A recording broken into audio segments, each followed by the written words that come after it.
Live from the Findlay Toyota studio, you're listening to ESPN Las Vegas.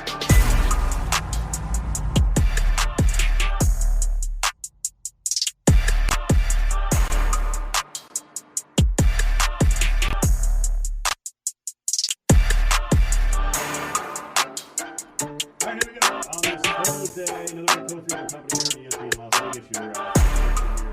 You're live local here on ESPN Las Vegas. We've got VGK tonight in kind of a big game, Game 5. We saw how big last night's game was, and maybe the series is over in the NBA, but Game 4 in the NBA, one of the more incredible games I've ever seen. I don't know about you guys. Brandy's here. Alex is here. Alex White, Brandy Flores with Cofield. We got 3 hours on the way. We'll catch up next hour with Exavier Pope, our legal insiders. There's some good stuff, again, going on around Brandon Storesby, who's turning college football on its ear. But we'll start with Alex.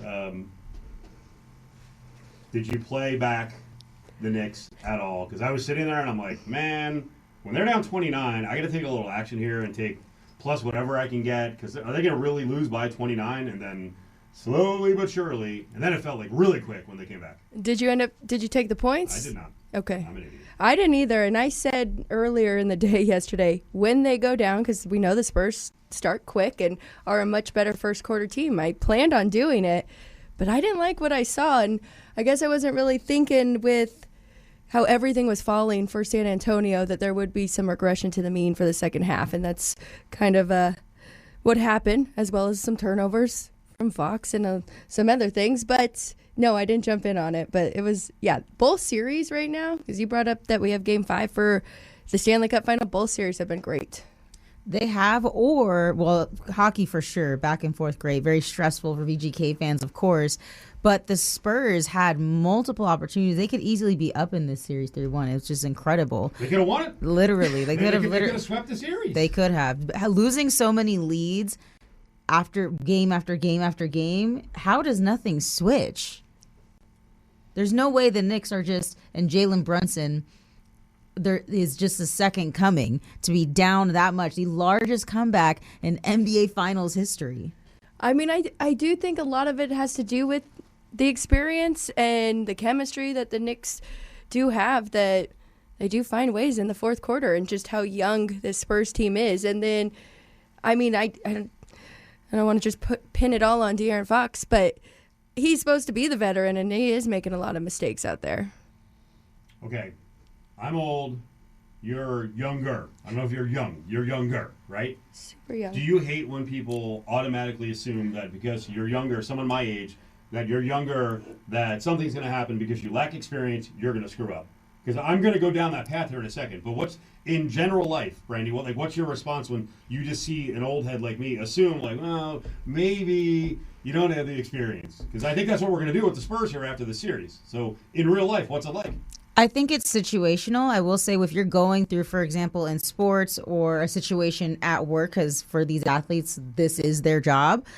If you've never been through something or experienced something, you don't know what to expect, and not knowing that expectation, and then boom, it hits you. It's how will you react? If you've already had that experience, or I've already been there before, you'll know how to react in certain situations. When this happens, you do this, that sort of thing. I think with any experience, as I say, the more reps you take at practice, the better you are going to be, because it becomes muscle memory. And there's a lot that comes with the NBA Finals, all the eyes on you. We saw the countless celebrities at MSG this whole past week. And so there's a lot of factors, the crowd noise, everything. And so I think that when it comes to experience in those situations where the pressure is on, time is winding down, you have to sort of experience something like that to know what to do. And then the more you can anticipate something, of course, the better you can to react to it. The problem with the Spurs, though, is they've already experienced that in 2 games. They've lost the first 2 games, right, because they blew it. So they should know by now. You're a good person to ask in real life. You're a handicapper. You're a winning handicapper. You have 2 things going for you, against you, really. You're a female, and all these male donks assume that you don't know what the hell you're talking about, and you're still relatively young in the game. So how do you deal with it when people look at you and they're like, Alex doesn't know what she's talking about? I mean, the handicapping front? What does she know? It does. Experience definitely helps, and just putting in the time, and the more that you do it, right, and comes with everything. So I do agree with what Brandy was saying, And I don't really hate that so much when it comes to sports and kind of using that. And is it terrible if we say that if the Spurs lose a series? No, I mean, I think it's obvious that's what happened. But again, I don't want to sit here and pat myself on the back. I will, because that's what we do in Sports Talk Radio. I picked the Spurs to win 4-2, but my big worry was watching Steph Castle and Dylan Harper at 21 and 20 respectively, and Wembanyama at 22. They were turning the ball over at a really high clip throughout the playoffs. And I'm like, I don't know. They go into this frenzied atmosphere. There's going to be a spot where they're going to blow it. I didn't realize they would blow it at home. I mean, game 2, how Steph Castle turns his back to 7-4 Wembanyama bringing the ball before. I think it's one of the dumbest things ever. I respect Wemby and all his skills, but late in the game, if you're a point guard, you have to go get the ball. That's just your role.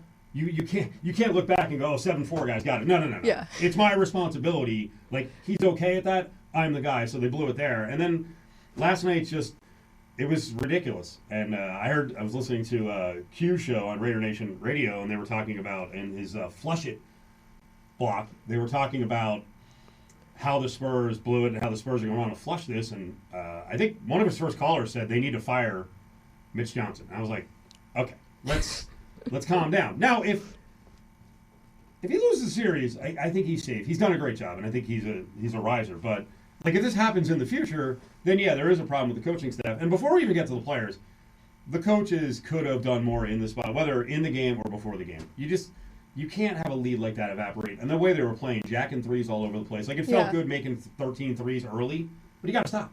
Now you got to drain some clock. Yeah. Yeah, and then to your point of it's not the first game that this has happened, it's not the second, it's the third. And so, or at least the third, fourth time. So it's incredible to see that they would just almost like not even let something go. Does it have to do with experience and them being young? Maybe. I think it also has a lot to do with where this team is right now. And we see the type of reactions I was kind of alluding to earlier. How incredible would it be if they lacked the experience but swept or were up in the series? So I think when players can overcome that, and now those are the intangibles. You can't teach somebody how to be cool, calm under pressure. They just have it or they don't. That's something that you can grow to become as you age in whatever sport that you play, but some guys are just born with it. I agree with that. Some guys never get it. I mean, the NFL is one of the leagues to look at with quarterbacks. There are right. quarterbacks, and a lot of these guys are on great teams, but if Tom Brady or Peyton Manning or Pat Mahomes has the ball at the end of the game, you're screwed. Like, right. It is your responsibility as an opposing coach to not let them get the ball with less than 2 minutes left. I'm trying to think back. I don't even know what year it was, but I was, as I often do, hang out at a bar, and I was watching a game with my significant other, and she hates the Chiefs like I do. But we're in a weird position because we don't like the Patriots either. But it was Patriots-Chiefs, and if I remember correctly, there's a Pats fan sitting next to us. The Chiefs score, Mahomes goes down, they score with like 1:35 left, and Patriots still have a chance to win the game. And we stood up, we packed our stuff up, and we're like, patted the guy in the back, and we're like, congrats, good win. And we left. Like, without hesitation. I'm like, I'm not doing this. I'm not watching Tom Brady come back. Believe me, that was like two evils. So I want to ask you guys, your reaction on the comeback as a sports viewer and a sports fan. Where were you watching the game? I was at home. It was quite incredible. I couldn't even really believe by the time I was done with work, it was about halftime. And so I looked at the score and I was like, yikes. And then I was like, all right, well, should I watch this rest of the game? Glad I did, because that was incredible. And I think for the Knicks, especially with what this fan base has gone through for years and years and years, how they've never been here. I was talking to one of my friends about it, and she's like, no wonder all these tickets are so expensive. This could never happen again. And not to say the Knicks aren't building a dynasty, but everything is just happening very magically in their favor. And it's quite incredible to watch as a sports fan and to see the city come together and to see like the fan base, even the celebrities acting like little kids. We saw Olivia Benson, a.k.a. Mariska Hargitay, running over on the court, hugging players. So I think the whole atmosphere has been really cool to see, and I am very happy for the true Knicks fans. So you're rooting for the Knicks? No, I actually, in my heart, I wanted the Spurs to win, but I did pick the Knicks to win this series. I'm not rooting for the Knicks. I have some Knick fan friends, like Dustin Swedelson's coming up in the 5 o'clock hour. I like Dustin, but there's a lot more Knicks fans that annoy the crap out of me that I don't like. So last night I was just miserable. And again, I was hanging out with the SO at a restaurant, at a bar. There were people screaming off in the distance. Go figure, Knicks fans acting like lunatics, right? We'll get to that too. So I was starting to like really turtle up a little bit. I'm like, come on, please, Spurs. You got to win this. Now, I don't want to ruin the mood of the show because it was an all-time great comeback. And the Knicks are a good story, but my Lord. If you're on the other side of that, especially if you bet it. Oh, my gosh. It's like an all-time heartbreaker. And I don't know. For me, with Knicks fans, do you know any Knicks fans? Like I go back and forth because, like I said, there's some who are pretty cool, but there are some who are just insufferable. And I was gonna kind of mock on the show before us with Freddie Coleman, who's a Knicks fan, and be like, "Hey, we're gonna take a break from all the New York talk," but we can't because it was a gigantic event. I do think it's funny though, because when everybody is talking about rooting against the Knicks, it's not because of any player on the court that they dislike. Like everyone actually likes Brunson and Cat and OG, and they're fine rooting for them. It's the fans that have made it tough for some people. People do love making fun of Kat, though, I will say, on yes, the internet. That's absolutely. for sure. But I know one Knicks fan. Yep. Shout out Tiger, my old coworker in D.C. He's a true New Yorker. He's so excited, happy. He's never really given me much. I'm an LA sports fan primarily, and he's a Yankees fan, all that. Like I got more grief from him with the Yankees-Dodgers World Series than I've seen from him with the Knicks. He just keeps telling me how happy he is and how he could die happy if the Knicks win, which I think is a true sentiment of a lot of Knicks fans. But yeah, to your point, New York, like LA, they're the opposite ends of the country, and their fan bases are very similar. And I say that as a Los Angeles sports fan. I think they're different. We can break that down. They're same but different. Very different, right? I think there's some aggression to the LA fan base. On the Knicks side, where they tug at me a little bit, like I said, I have a couple of Knicks fan friends who I feel for because they've gone through a lot. I like Mike Brown a lot because most of the morons who root for the Knicks were like, Tibbs is fired. Mike Brown's a terrible replacement. Okay, now what? And the other one is I completely embrace and connect. Maybe not for the reason you expect, but the Cat thing, I hated that whole zesty because essentially what guys are saying is he's gay. That drives me nuts because a guy acts a certain way, a guy speaks a certain way. Can he play basketball or not? What do you care?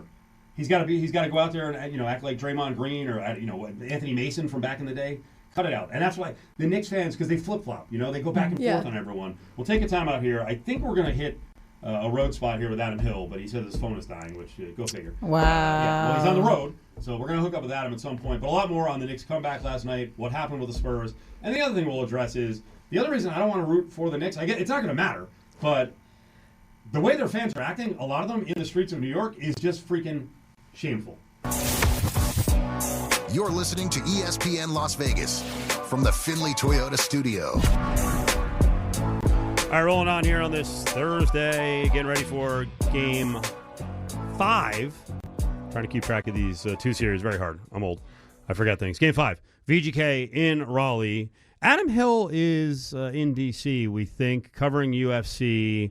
Trump 80 is on the way on Sunday. But he sounds like he's in a car. So my guess is with the newspaper, that means you're now driving from D.C. to Raleigh to go cover the hockey game. Is that what you're doing? Yeah, I don't know that anybody knows that I'm doing that, but I'm credentialed. Might as well come down. So. Well, they do now, right? They do now. You're doing yeoman's work. Okay, first of all, how was the drive? Because I mapped this at like 276 miles. Were you staying south of D.C.? Where are you going from and to? Yeah, I was I'm staying in Arlington, Virginia. I'll be back there at about 7 a.m., I think. If the game, if we get out of here by about 2:30 or 3 after writing stories. So not too bad. And then right back on UFC 250 coverage in the morning. Adam, Brandy here. You mentioned staying in Arlington. I can imagine that the heat has been a big topic of discussion out there as they're getting ready for this outdoor UFC event. I lived in D.C. for 3 years. I know the level of humidity it is just sitting outside. It makes you want to kill somebody because of how thick the air feels. What is the weather like now, and what is it projected to be this weekend? Well, it's nice and rainy here in North Carolina. I don't think that's the case up in D.C. We did do the tour of the facility this morning out on the White House lawn. It was unbearable, I think is the best way to describe it. I also know that, people were complaining. It was a lot of people that looked like they might pass out. My cousins go to school in the area. They're in Alexandria, just outside of D.C. They weren't allowed to have recess today because of the heat. Wow. So, I mean, that's kind of what we're dealing with. The humidity, obviously, always bad. As somebody who also lived in this area for quite a while, it's overwhelming. That's part of the reason why they're starting at 8. We think, by the way, start time not locked in stone yet. Oh, wow. So we think they're going to start at 8 o'clock to try to make it a little bit cooler. And, that was my story this morning in the Review Journal. For those that read it, was the humidity is the big factor. I mean, a lot of people are talking about the bugs. That's a big one, too.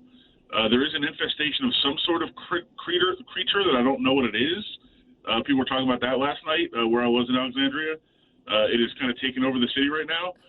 There's also the gnats that I know Dana White has talked about. So the bugs are a big issue, and that could be kind of the big talking point. But the humidity is the real factor. And what Justin Gaethje said yesterday was, our entire goal as fighters is to try to keep our heart rate down in this stressful situation. And humidity automatically raises your heart rate. So it does change the equation. It changes the dynamic, just physiologically of what you're dealing with as a fighter. So I think that's a big factor. Certainly the sun will be down. It's not going to be like this overwhelming, sunshine or necessarily temperature, but the humidity is definitely something to watch on Sunday. And Adam, you mentioned the critter that is kind of causing some ruckus over there in Northern Virginia. That would be the copperhead snake, and they're biting people. Over in the Woodbridge area, so I think that'll be a little bit far away. I don't imagine any snakes crawling into the octagon. But just like the whole construction, I mean, this has never happened before. It's quite unprecedented. There's been an attempt to sue to try to stop this from happening. What is have you seen or been able to? I know because you're busy. Kind of catch like the vibe or what is actually happening outside and maybe what the people are saying or thinking or how DC has been set up for an event like this. Yeah, so, a couple of things on that. Obviously, the lawsuit is still ongoing. I don't think, unless it happened while I was driving, I don't think we've had a ruling yet. A judge could step in and stop this at any time. The suit has been filed. From what I've been told by lawyers, the suit is 100% correct. This event should not happen. This event is illegal. Let's just leave it at that. It's an illegal event, should not happen, should be stopped. That's probably not going to happen. We know how things work in politics and in this area, so it's probably going to go through. The suit should win. It should be the fight should be blocked. But I'm pretty sure we're going to be watching fights on Sunday, and I think that's how it's going to play out. That kind of is the talk around town. The response from the White House was, they've had T-ball games and like Easter egg rolls on the White House lawn before. They've had sporting events. Sure, those weren't for-profit operations that the president was invested in. So a little bit different. But yeah, I mean, I guess it's going to go forward. People around the city certainly think it shouldn't. They want it to be stopped, but there also is the buzz of fans and people that are in there. And I will say, conversely, if you just look at it from a sports perspective, like it's a good card on a phenomenal venue. I don't know how they put that venue together the way they did, as quickly as they did, in the limited space that they have, with all the restrictions that are in place and everything else. It was wildly cool to be inside there if you forget about all the other things that are going on.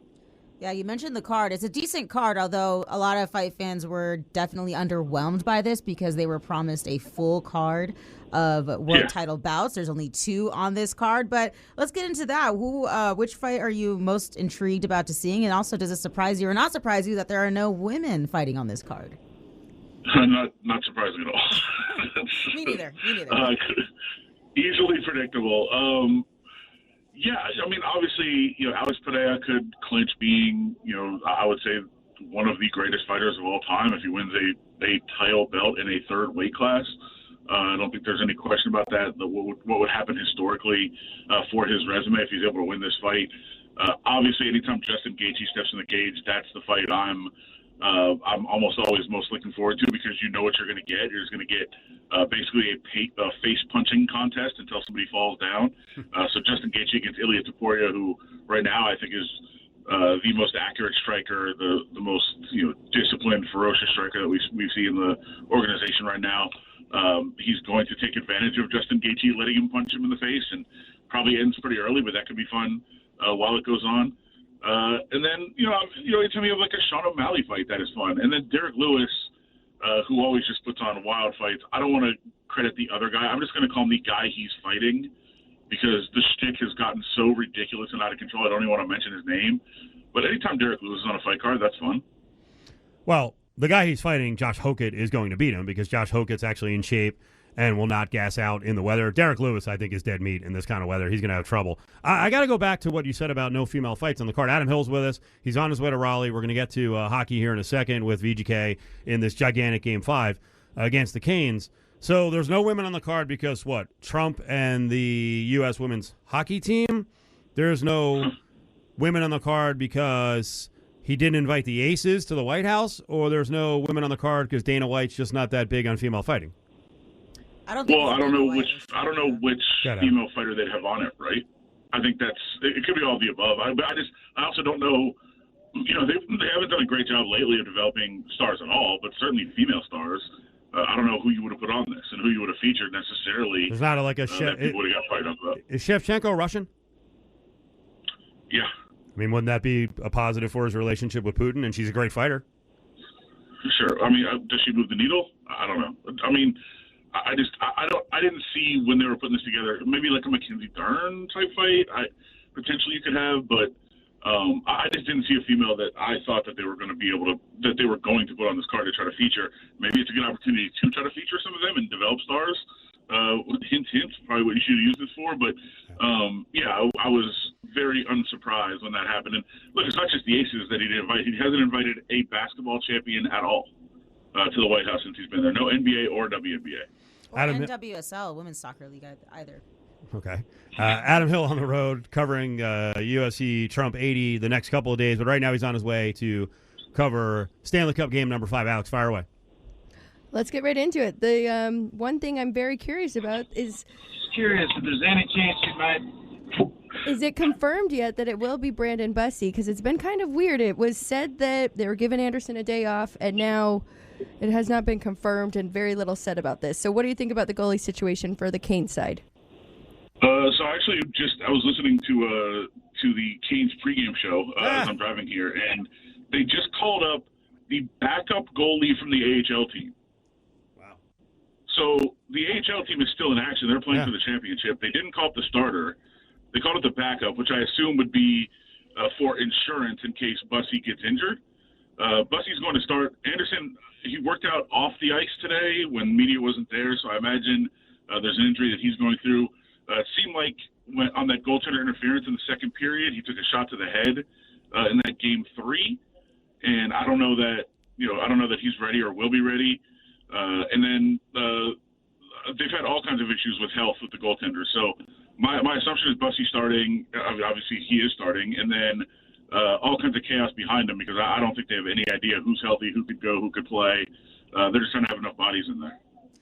Adam, we've seen Carter Hart have some spectacular saves, crazy blocks, putting his body on the line all the time, but then he'll let 2-3 goals in at once in the span of a few minutes. What do you make of that? And what is, I guess, do you want to see from him these last couple games, hoping the VGK can close this thing out? Yeah, I believe he's the first goaltender in history for his first 4 starts in the Stanley Cup final to have 4 goals allowed or more. Don't think it's ever happened before. So we're seeing that. I mean, to the point, he is making a lot of great saves, and I think he's playing fairly well. The issue is rebounds, for sure, that he's allowing to just sit there, and nobody's clearing anybody out in front of the net. And just nobody's covering Jordan Staal, who is not this dynamic goal scorer. He's a very good player, very physical, big. But he's going to score if you just let him stand in front of the net, and I think that's what the Golden Knights are doing. They've got to be able to clear out traffic in front of the net. They can't just let them stand there, and that's what they've done. John Tortorella said last game he's killing them. I think that would be showing up in the stats and everything else going on. But they've got to make sure that they get rid of everybody in front of the net. They can't just let guys stand there. That's been the biggest issue. And when you allow that, the rebounds are magnified because the puck's just sitting there and somebody's knocking them in. Brandy, Alex, Cofield, Adam Hill's on the road, literally on the road, driving to Raleigh, getting ready for Game 5, trying to get the scoops as he's talking to us. He's multitasking. He's good at that. Who can steal the Conn Smythe from Marner on the Kane side? Well, I got here.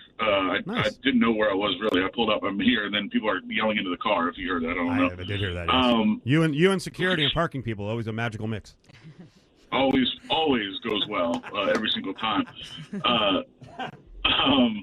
Who could steal it? Well, first of all, are you invested in Leafs Girl? Is that, or Leafs Brad? Excuse me. Are you guys invested in the storyline? I don't know that one. No. Huge Toronto Maple Leafs influencer before the before the playoffs started, said whatever the top comment on her post is, if Mitch Marner wins the Conn Smythe, she will do. And the top comment was apparently a Golden Knights fan that said, "Have my children." Woo! Now people are like sending her diapers, and like she's preparing to actually have this child. Apparently, I love it. That would be funny. But no, I think Marner's going to win it. Here's the issue. I mean, Carter Hart gave it a little run like earlier in the playoffs, and then obviously the goals have been coming in against him. There is a shot you look at somebody else. I mean, Brett Howden has been very good, but look, for the same reason that I said Carter Hart wasn't going to win the Conn Smythe, even if they won with 16 straight shutouts, I don't know that Brett Howden would either. Yeah. I mean, Brett Howden, his name is connected with the case. A lot of people forget that. He wasn't charged, but there is still a lot of the same kind of ill will out there. And if you look, anytime there's a highlight posted by the NHL, by ESPN, every comment is about the case. And so I don't know that he would be able to get votes in that same way, no matter what. I mean, Mitch Marner's winning the Conn Smythe. There's no question about it. Last one. If along those lines, if they needed help, like they need right now with the goaltender, they dip back to the AHL and they called up Cal Foote. What would happen at the Canes home games if Cal Foote was playing for the Canes? Is he actually under contract, though? He's in their minor league system, but I don't think he has a two-way deal. I think he just plays for the minor league team. Now, there's been some confusion on that. So play along. What would happen if they actually brought him up? I think that you would stop seeing fans bring it up. I don't know that they know. Because I think to that point, I think that they did a good enough job kind of hiding it and saying, hey, he's under minor league contract. Mm-hmm. He's not part of the major league the NHL roster. Right. So I think they've done a good job shielding themselves in that way from it, intentionally so. But yeah, I think that you would hear actually, you know what? I'll take that back. Fans in general, and I'm not saying this about Canes fans. Oh boy, back to our old argument, Steve. Yeah. Fans are dumb. They would just keep doing it, and they wouldn't even care that it's on their side. Yeah.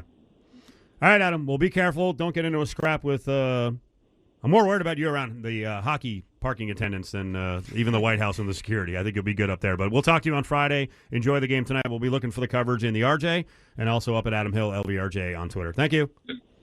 Secret Service were my guys this morning. They were cool. They're your guys. Okay, good. That's a good tease for Friday when you come on. I want to hear about your guys. Good. Just to fill people in, Cal Foote was part of the case. This is not a case I don't want to joke about it at all. It's not funny. There's nothing funny about it. But if you heard the explanation last week by some of our legal experts, there's a lot to the story that has kind of been buried. And Cal Foote was actually kind of the alleged most serious perpetrator in this whole case, and he is part of the Canes system, and the Canes fans don't seem to care about that. I understand. There's a lot of heat on this. As he mentioned, the Howden thing is another angle, but Carter Hart obviously has been hearing it. The Knights got a little of that when they cut off the press conference before this whole thing started in the Stanley Cup final. On the way back, Raiders now have 40 days off. Let's find out what the goals are over the next 40 days, what Clint Kubiak said, and what we saw the last 3 weeks. Brandy Flores has been out there for LV Sports Network. She's here. Alex White is here. It's Cofield on a Thursday. This is Ken Korak, the voice of the A's, and we're excited to be partnering with the Las Vegas Sports Network and bringing Major League Baseball to Las Vegas. You can catch A's baseball across the Las Vegas Sports Network, including Fox Sports Las Vegas 94.7 FM and 1340 AM, ESPN Las Vegas 1100 AM and 100.9 FM, and VSiN 1230 The Game, presented by Findlay Honda Henderson and Findlay Honda in Centennial Hills.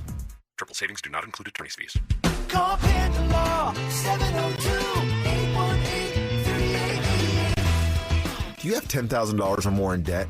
Are you planning on using your tax refund to pay down your balances? Did you know that Panda Law can triple the amount you pay off with our debt settlement program? Hi, we're the attorneys from Panda Law. If you're planning on paying down debt with your tax refund, call us first to learn how we can maximize the amount you pay off, or even get you out of debt entirely. Call Panda Law, 702-818-3888. Here's an example. If you're getting $3,500 back from the IRS, you can get rid of more than $10,000 of debt by exercising your right to have an attorney settle that debt for you. If you have debt and want to know how much you can eliminate with your tax return, call Panda Law for a free debt analysis. Start the year off right. Get out of debt. Call Panda. Call Panda Law, 702-818-3888. Beat the heat with some cool cash for betting sports on the William Hill mobile app. With the William Hill Cash Rewards program, you can earn up to $500 in cash. Earn summer rewards points for mobile wagers made until August 31st. Win or lose. You can earn even more rewards points for teasers, parlays, and same-game parlays. Sign up for the William Hill mobile app today and opt in to enroll in summer rewards. To see participating locations, visit williamhill.us. Must be 21. Gambling problem? Call 1-800-522-4700. Bring on the fun and bring home a new Honda with a great deal on your favorite Honda vehicles. And finally, take that road trip you've been dreaming of. Now's the time to check out the Honda Civic and HR-V from Honda, the 2026 KBB.com best value brand. For a limited time, well-qualified buyers can get a 5.49% APR on a 2026 Civic. Hurry into your Honda dealer today. See dealer for financing details. Exclude Civic, SI, and Type R. Based on 2026 Consumer Choice Awards from Kelley Blue Book. Visit KBB.com for more information.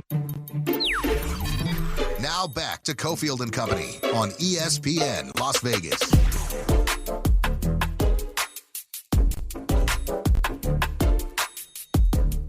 All right, rolling on in the 3 o'clock hour. Brandy Flores in studio with Alex White with Cofield.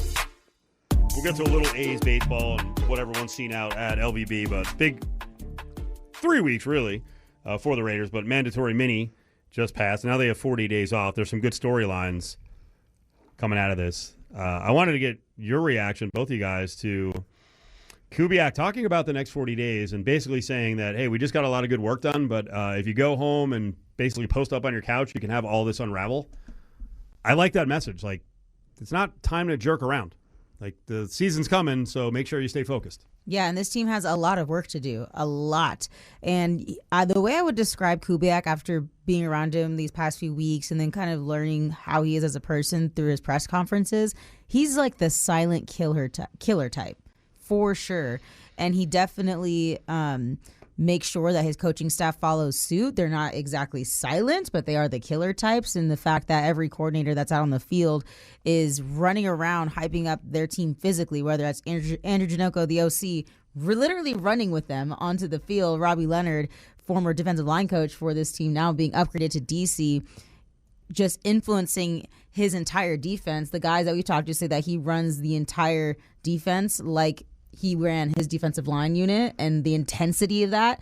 And then their special teams coach is just screaming and running around out there as well. I love it. It's wonderful. And that's incredible because Kubiak is not really like that. But he is definitely, and the rest of the team have been taking this extremely serious because they know the uphill battle that they're climbing.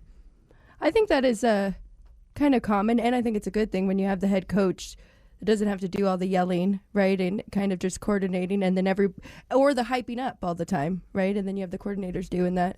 So that's good. What else have you gathered from being out there about this team? Well, a lot. I think one thing that is positive for this team is, granted, this is my first year covering the team, but from hearing the guys who were here last year, them talking about the differences, one common theme that they say is that everyone is bought into the one idea that we all need to work hard. We all need to show up every single day and give it maximum effort every single time, and that they are a unit and that they are a team. There's no individuals. And I think that that's really important, especially, and it's, easy at this point. They haven't really been through much as a unit, let's be honest. And there's a lot of new guys, whether they got them through the draft or free agency. But I think everybody coming in together from top down, everything just seems correct so far. Whether that's John Spytek, the GM, getting the right guys in the building. Clint Kubiak, as we mentioned, encouraging his coaching staff in the ways that they need to be encouraged and supported. And then the players. We talked to linebacker Quay Walker, who's in Green Bay last year, and he said that he wanted to come here because he wanted to help turn this franchise around. We also heard the same thing from Senator Tyler Linderbaum, who came from Baltimore, the hottest free agent on the market. And so everything just seems very correct. And apparently, I wasn't here last year. This is not how things have been. It's kind of like this every preseason. And then, like, you hear, like you were talking last week about, and when we posted some social media about Max Crosby, and he's saying all the right things. He says all the right things before every season.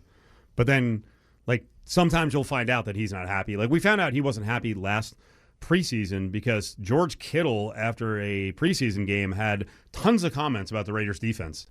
You're like it was detailed stuff. And you're like, wait a second, how does he know all this?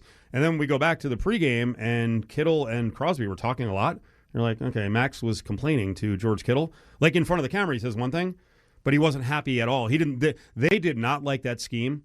Like, they like Graham, but they did not like the scheme that Pete Carroll brought in. There was a lot of talk about, hey, this feels like it's like 2015. It's the same defense he was playing in Seattle. We don't like this. So I like that everyone's playing the good soldier. I think they're happy. I like what Kubiak said today, and I want your reaction on it, or maybe it was yesterday. He said about Cousins being a mentor to the other two guys. He said, we never ask anybody to be a mentor. If you're on the roster, it's to play and play really well for this team. So that's the quarterback's job. All three of them is to get ready to play and win games at a high level. Do you feel like he's a mentor? Well, and I actually was the one that asked him that question because I asked Kirk yesterday, and Kubiak said that today, the quote that you're referring to. I asked Kirk, what's it like to mentor? Because before Fernando Mendoza was officially here, when they signed Kirk Cousins, the assumption was, okay, great, bridge quarterback. That was the narrative. That's very believable. But when I asked Kirk about it yesterday, he said, I'm not trying to be a mentor. I'm trying to collaborate with these other two groups of guys. And he's like, I can learn from them. And as we know, Kirk Cousins is not the type of guy where he ever believes he's bigger than the program at all. And he wanted to be very encouraging towards the other two quarterbacks. And so Kubiak saying that today, he is very much a guy where he wants every position group to compete with one another because that's just going to make them better. And Kirk Cousins being the mentor, although it might not be like an official title, obviously, that was going to happen naturally anyway because the two younger guys are going to ask him questions, watch how he does things. And when we watch Kirk Cousins, the way he leads team drills, it's just different because he has we go back to experience because the way that he's already gotten his own flow of how he gets his team set and how he gets them ready each and every down. And the other two, and Aiden in a way does that as well. Kirk is just a lot more has a lot more energy, I will say, than Aiden does. But that's something that Fernando has to learn. And then maybe Aiden learns how to ramp it up a notch. And then everybody kind of gets better in that room. So them kind of getting rid of the mentor aspect, I think it goes back to what I was saying about everybody on the team. Nobody is bigger than the program. They're all going to push one another. And then on top of that, hold each other accountable. Watch me get myself in hot water here. Because we were talking about experience earlier. Well,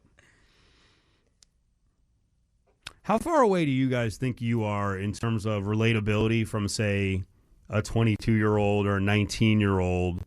Because there was some talk about Cousins mentioning, or I don't know if he mentioned it specifically, but one tweet had an admitted generation gap between Kirk Cousins and his fellow Raider quarterbacks. They don't understand his references, and they're working on finding common ground. Is 37 that much older than 22?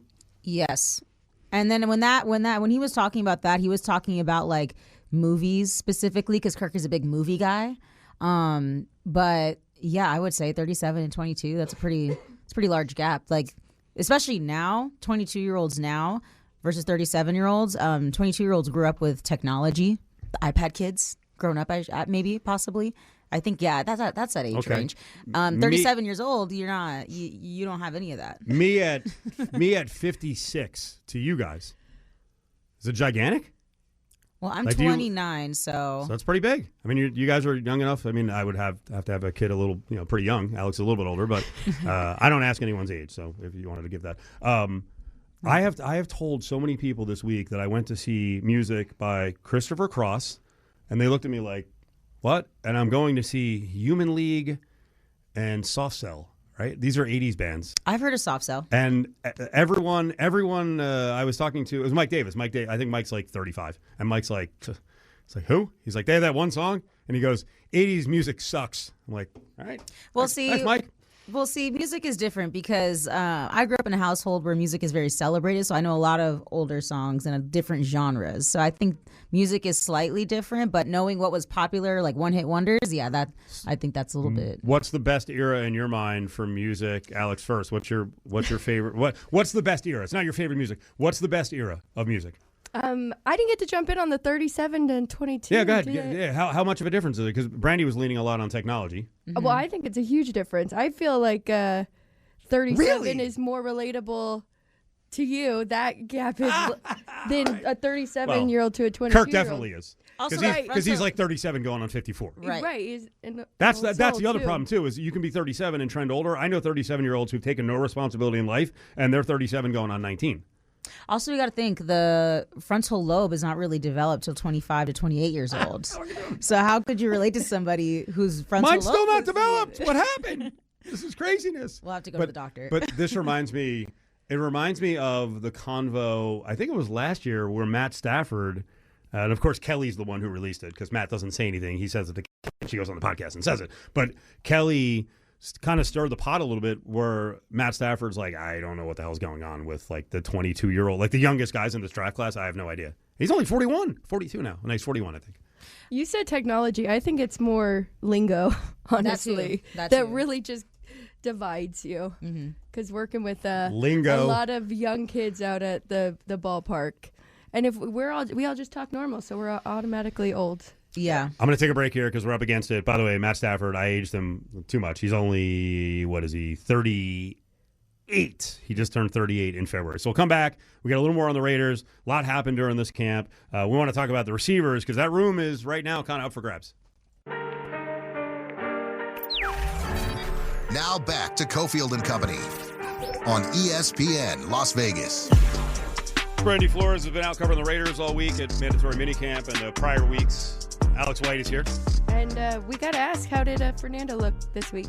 Well, this week was actually the most that we saw from him, in particular yesterday. I think I said this last week on the show. They put him in the far field. Strategically don't show us any deep balls. We still didn't see any deep balls at mandatory minicamp this last session that we were able to see. But we saw a lot more of him running team drills. And I think to what everybody has been saying as far as the coaching staff, he's getting better every day. There's little things that he does better. We're starting to see that a little bit. He's coming into his own feet, I should say. However, I don't know if it's because he's working with the third stringers and the wide receivers aren't running their routes correctly. There's no pads, things like that. He looked like a rookie. He didn't do anything majorly spectacular. Mind you, they weren't having him do anything majorly spectacular. When he was calling the huddles, running his team down, they did red zone drills, stuff like that. He didn't score in the one red zone drill that we did see. He converted once on that. However, I think he just looked like he's still learning. His mechanics, though, next to none. I mean, he's got great zip on the ball. He hits his targets every time, especially when they're doing the side drills. So I'm really intrigued to see what he's going to look like once he starts working in that we can see, obviously, with those first team, second team reps. I mean, for the first time ever, we saw him throw a pass to Jalen Naylor. Nailed it. 5 yards. First down. So, okay. You know, it's like it's a small sample size, but as far as where he should be in his rookie progression, I'd say he's right on track. We got a minute left. This wide receiver room is fascinating. Mm-hmm. Tucker, Naylor, Besh, Thornton, Benson, a rookie. Then Young, Jackson, Johnson, Dorsett, Williams is a rookie. They just signed Jonathan Brady because a player got injured. Yeah, Chase Roberts on there on the depth chart. So that's what is that? 12 dudes. I still think they may get help from the outside, but you know what? Maybe part of their plan is that Brock Bowers plays a little more in the slot. He's split out. And Michael Mayer is going to play more. I will say I like the fact that they are confident in what they have and they're not panicking and getting old guys. Right, and especially at this stage in the game, like we mentioned and talked about, they have one of the hardest schedules in this league. They know they're not probably going to go win a Super Bowl this year. They don't need to go get a guy right now. Although I will say during the offseason, during the free agency period, the first guy they went to go get and sign was Jalen Naylor, who played with Kirk Cousins. And we talked to him yesterday, and it seems like there's not really going to be an established wide receiver 1, wide receiver 2, because I think, to your point, Steve, Brock Bowers. Clint Kubiak called him a football robot sent from heaven or something of that nature. So he's excited to use him, and I think versatility with this offense. Not to mention, you still have Ashton Genty, who I think can probably really explode with a better offensive line this year. There's going to be different ways to utilize him. I think with Jalen Naylor, Trey Tucker, we're going to see them move around and shift a lot. But yeah, it's not a lot of big name guys. But Jalen did say yesterday that he is excited to have more or a bigger role here because of Minnesota. Obviously, he's behind Justin Jefferson, or was. Brandy, tell people what's going on up on social, because we've got all these different platforms. You're posting every day, all day long. What isn't going on, Steve? Tomorrow is actually very exciting. So the A's are in town, as we know, and they're letting the media tour the stadium and updates of the construction. So I'm going to have my GoPro strapped to my chest. Just kidding, A's. They told me I specifically could not do that. So I'm not doing that. I'll be taking videos in the permitted areas. But I will have that up on the Las Vegas Sports Network, YouTube, X, Instagram, and Facebook. So be sure to keep track of that. Coming back in 5, we'll talk to Exavier Pope a lot more on that crazy game in the NBA last night. Knicks win. It's Cofield and Company on ESPN Las Vegas and ESPN Reno. All right, here we go. 4 o'clock hour. Brought to you by Battleborn Injury Lawyers. 766-1400 is the number. We spent about 15 minutes talking about the Knicks win against the Spurs, which really is an all-timer, in spite of the fact that I'm not rooting for the Knicks. A couple elements on the Knicks I root for, like Cat, like Mike Brown, but I was rooting for the Spurs last night. My girlfriend was rooting for the Spurs. Did I say I was rooting? No, she was rooting for the Knicks. Oh. She hates the Spurs. She's a big Kobe fan, big Shaq fan, big Lakers fan. So I was like, all right, I'll sit here quiet. and freaking take my medicine. I don't know where Exavier Pope is on this series. He's in Chicago, so he's a Bulls guy. EP, how you doing, buddy? What's up, Steve? I'm not rooting for either team. I'm not a fan of the Bulls either. I just call it like I see them. I see sports as capitalized local, regional pride. So I can see these things with sober mind, sober eyes. Yeah, well, we'll get to how it's bringing New Yorkers together in some bad ways. But let's first of all mention that if they lost last night and they got blown off the floor, this dubbed Trump curse was going to get real loud. And last night, DJT and Knicks fans got saved by who broke the curse? Was it Wu-Tang or Brunson or OG Anunoby? Well, I think he had a combination of all those factors, but Spike Lee said it was Wu-Tang. Yeah. And Wu-Tang, they were staging outside of the stadium. At halftime they were getting their butts handed to them, and then Wu-Tang came along and got a crowd going and said, New York Knicks ain't nothing to fuss with. And then I guess they weren't. And in the second half, you saw those gamers, OG Anunoby, who had a game-saving block and game-winning tip in. And you had Jalen Brunson doing the Jalen Brunson thing. Those two guys got tons of heart, able to return to tie that game. But let's keep it real, Steve. As Charles Barkley said, as you see, so many people say, that was one of the worst chokes that we've ever seen in a professional sport history. Not just this largest finals comeback ever, but one of the worst choke jobs. That was equivalent of Atlanta Falcons up 28-3 on the Patriots. That was. I really thought, and Mamani Jones talked about in his show, that De'Aaron Fox, some of the plays he made, some of the turnovers were so bad, it looked like he was calling bookie between possessions. Well, there's people who've gotten after him that he just can't shake the Kings culture out of his system, the losing culture. And frankly, what he did by not just trying to get time off the clock when they had possession and they're up was was it worse than Chris Webber calling the timeout when Michigan didn't have timeouts against North Carolina? I mean, it's on that level. It was on that level. It was on the level of J.R. Smith in the finals with LeBron. I mean, it was on that Bill Buckner. It will go down as one of the worst plays. It's now historic. It'll go down forever. His explanation, Steve, was, I thought I could outrun him. Huh. Well, don't. Just because you can doesn't mean you should do it. Just stop. That situational awareness. Dribble around, man. Dribble. I'm sorry, I'm cutting you off. Dribble around. Waste time. Dribble the clock out. You had 13 seconds. He probably could have pulled off at least another 2 or 3 seconds off the clock He's 76% free throw shooter, so chances are he had a good possibility of making one or two free throws and putting it on the Knicks to be able to tie or win the game with a three-point shot. Instead, put them in a position to go down the court and win the game. His situational awareness was awful, but he didn't. I wouldn't say shaking the losing culture, because when De'Aaron Fox left the Kings, they were a winning team with Mike Brown winning, and then he decided to go to Mike Brown, and then he goes on, he gets to the finals with the New York Knicks. And so I just think that the Spurs, yes, they're a young team, but it's no guarantee they'll be here again. You have to take care of the opportunities when they present themselves to you, Steve. I don't generally like to take, hey, Wemby 7'4", he's got to stop playing the stretch elements, because that's part of what makes him good. But I saw Howard Bryant write it that, man, long-term, he's got to fix, or they've got to fix his game a little bit. And he's got to be a presence in the low post a little more.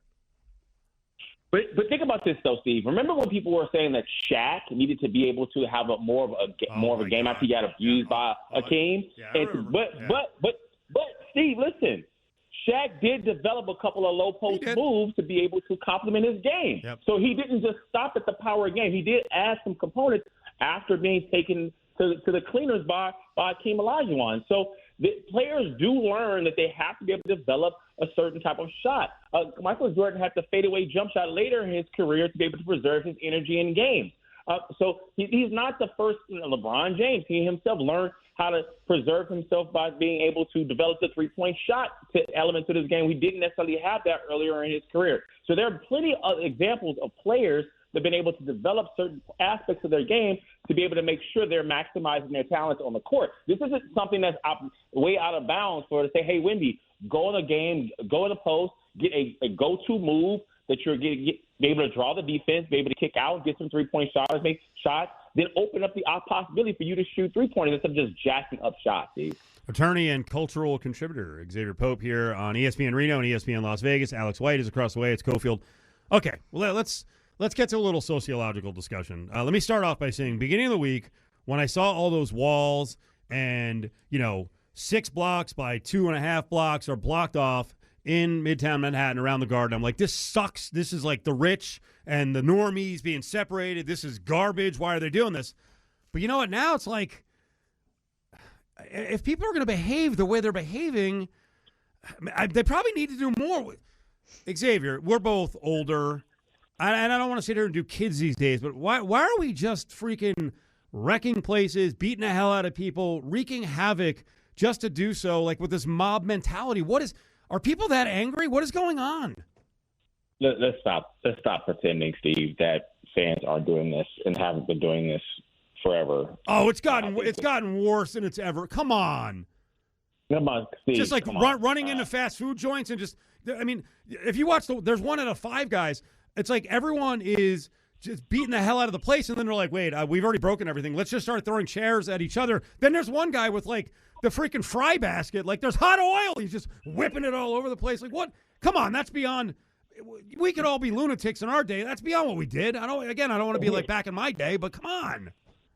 The teams are encouraging fans to go storm the field and literally tear property down when the team wins a football game, Steve. Their whole entire college towns would get turned up and down to shreds. I've seen it. We've seen it.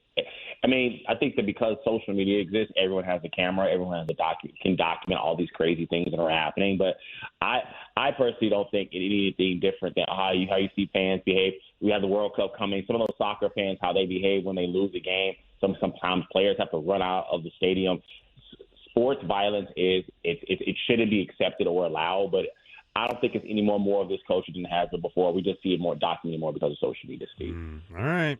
Exavier Pope is with us. EP joins Cofield & Company every Thursday. There is a UFC fight for Trump. We've got it dubbed UFC Trump 80. That's going down on Sunday. Dana White is doing everything he said he would never do, and that is having a fight outdoor. There could be weather issues, temperature issues, rain. There's gnats all over the place. There's also a lawsuit challenging what's going down, and I saw that Todd Blanche, was that today or yesterday, would not answer any questions about the UFC fight. Because it's unpopular, Steve. Yeah. I think that that's an example of an administration potentially doing something that isn't unpopular and doing it because they want to do it, because people say they like it or not. And so you're refusing to answer questions about it. We're going to do this regardless of what you say. Now, there is a lawsuit that was filed Tuesday. And so that lawsuit basically claimed that there should have been congressional approval in terms of how, because it's national parks and how it's used, and also Lincoln Memorial, the grounds of the White House. And none of those things happened. That was some of the same things that were brought up in terms of the East Wing, which is torn down. So I think what the issue is, the judge that's appointed by Obama is overseeing the case right now. But the issue, I believe, is the case was filed this week. I don't understand, and this is me. I don't think that this should have gone through. But why not file this lawsuit over plus a year ago to be able to start challenging it before everything is getting built? And the counter argument is, oh well, there need to be some actual damage, but that's not what's required to be able to enjoin something. The potential damage that cannot be reversed is what some of the causal elements of trying to seek an injunction. And so that's my only issue with the case. Whether it'll be successful or not, I doubt it. But even if it is successful, I don't think that's going to stop this event from happening, Steve. Now, whether people don't show up is another story. Your opinion of seeing the White House all lit up underneath what they're calling the claw, and then Lincoln Memorial is going to be hosting the weigh-in? I think that was a mistake by the lawsuit that stated the weigh-in is going to be the Lincoln Memorial. I think it's supposed to be just a press conference that happens. And a weigh-in may occur, but I don't think that's necessarily confirmed yet. But I think that the music that you brought me in with sounded like the circus. I think that's what it is. It's turning the White House into a circus, and I think that there's a certain segment of the country that wants the running the government to be like a circus, when other people just want to be able to live normal lives and have a normal administration that's able to be responsible and to have responsible government without corruption. In the world of college football, I am all for chaos because I want this whole system to come crashing down, and let's finally just get these guys under contract, collectively bargain, really negotiate. The laborers and talent have rights. But right now what's going on around this Brendan Sorsby kid is crazy. What could actually happen with these other schools saying, hey, we're not playing Texas Tech, and now Texas Tech is ready to push back. And listen, I'm not a super fan of Ken Paxton, but of course he's in Texas. He needs to get votes, so he came out today and he's like, "Oh, go ahead and try it." The Texas AG is like, "Give it a try. Try not playing him. Let's see what happens." Yeah, I mean, an unpopular guy who is lucky to be in his position has a loud mouth about sports. Shocking, Steve. But the thing about it is, you have to consider what the contract is between those teams and the conditions. And I think that's what the litigation will happen. And I think that they may be relying on, say, the judge in the case basically giving him 2-game suspension or something to that effect. But I think if you don't want to play another team, you don't have to pay them and play them. And then you may potentially be on the hook for some sort of damages in that respect. And they may throw some things in chaos. But here's what I think with sports gaming, where we're talking about this Brendan Sorsby, brought to you by DraftKings. I think that that's the biggest issue, is that does really anyone really care about this? And then what happens if the games go along and continue, and then now is it generally accepted that college players are just going to get NIL money, and plus they're going to bet on the games? And I think that has changed what sports is supposed to be, puts threat on the integrity of the games. But if anyone is going to stop that, now it's gone past a point of no return. I have 45 seconds left, Exavier. What do you think is going to happen with the World Cup in terms of the venues, the ticket sales, and some of the stuff around the stadiums? And obviously right now, getting here for some folks who are trying to come into the country has become really difficult. I mean, there's just a report that even the casinos in Vegas is like down significantly this year, and the tourism is down significantly this year. And so I think that all these different elements of people not wanting to come into the country, or also holding referees from other countries, that's been a big issue in terms of people actually wanting to come to attend, and also being able to attend safely. Exavier, we appreciate it. Check out Exavier Pope up on Threads, and we posted a video earlier today. I don't know how to use Threads really well, so we'll try to do a better job of getting you out there, but we appreciate it. We'll see you. Love you. Love you guys. There is EP. I love the Brendan Sorsby story, and I want all I can handle now with all the news cycle and the legal stuff and the threats. But the season itself, when he's on the field, oh my God, because of all the pearl clutching, he's going to be a national villain. And I feel bad for the kid on that front, but he is really going to be the pariah of college football. Well, him and Texas Tech, right, are going to be the villains. And I like it. I like it a lot. We mentioned yesterday, you know who else was a pariah back in the day? Because they upset the apple cart by kind of spending their way to the top and doing things that the big boys did? UNLV. This traffic. A's with the day off today. Series starts up at LVB, the back end of the 6-game series against the Rockies. That'll be tomorrow. We'll have a lot on baseball in the 5 o'clock hour. Dustin Swedelson will join us from VSiN 12:30 the game. We'll talk baseball betting and also what's going on this afternoon and this week around MLB. Alex White is in with us. It's Cofield. James is here as well. We're streaming right now up on YouTube and Twitter and Facebook. We do it every day for a good portion of the show, so check that out. Subscribe at Cofield and Company. That's where the show is streaming right now on YouTube. I'm going to say something, and the audience knows I'm lying because I've gone on and on about this because the layers are amazing. Last couple of things on Brendan Sorsby. The Texas Tech quarterback. I love the story because you can see what's happening here. And I mentioned right before the break that Texas Tech is today's UNLV basketball of the Tark era. And listen, I'll defend the kid on this front that he does have a problem. Now, he wasn't gambling thousands and thousands of dollars with each bet. Now, he cycled through like $90,000 over 3 years. Any of us can do that. I'm not saying I have a problem. But I want to concentrate on the pearl clutching and the outrage by everyone around college football, the other schools, who you know damn well, if they had a great quarterback and their season depended on it, they would probably let him play. There's very few schools that stand up and do the right thing.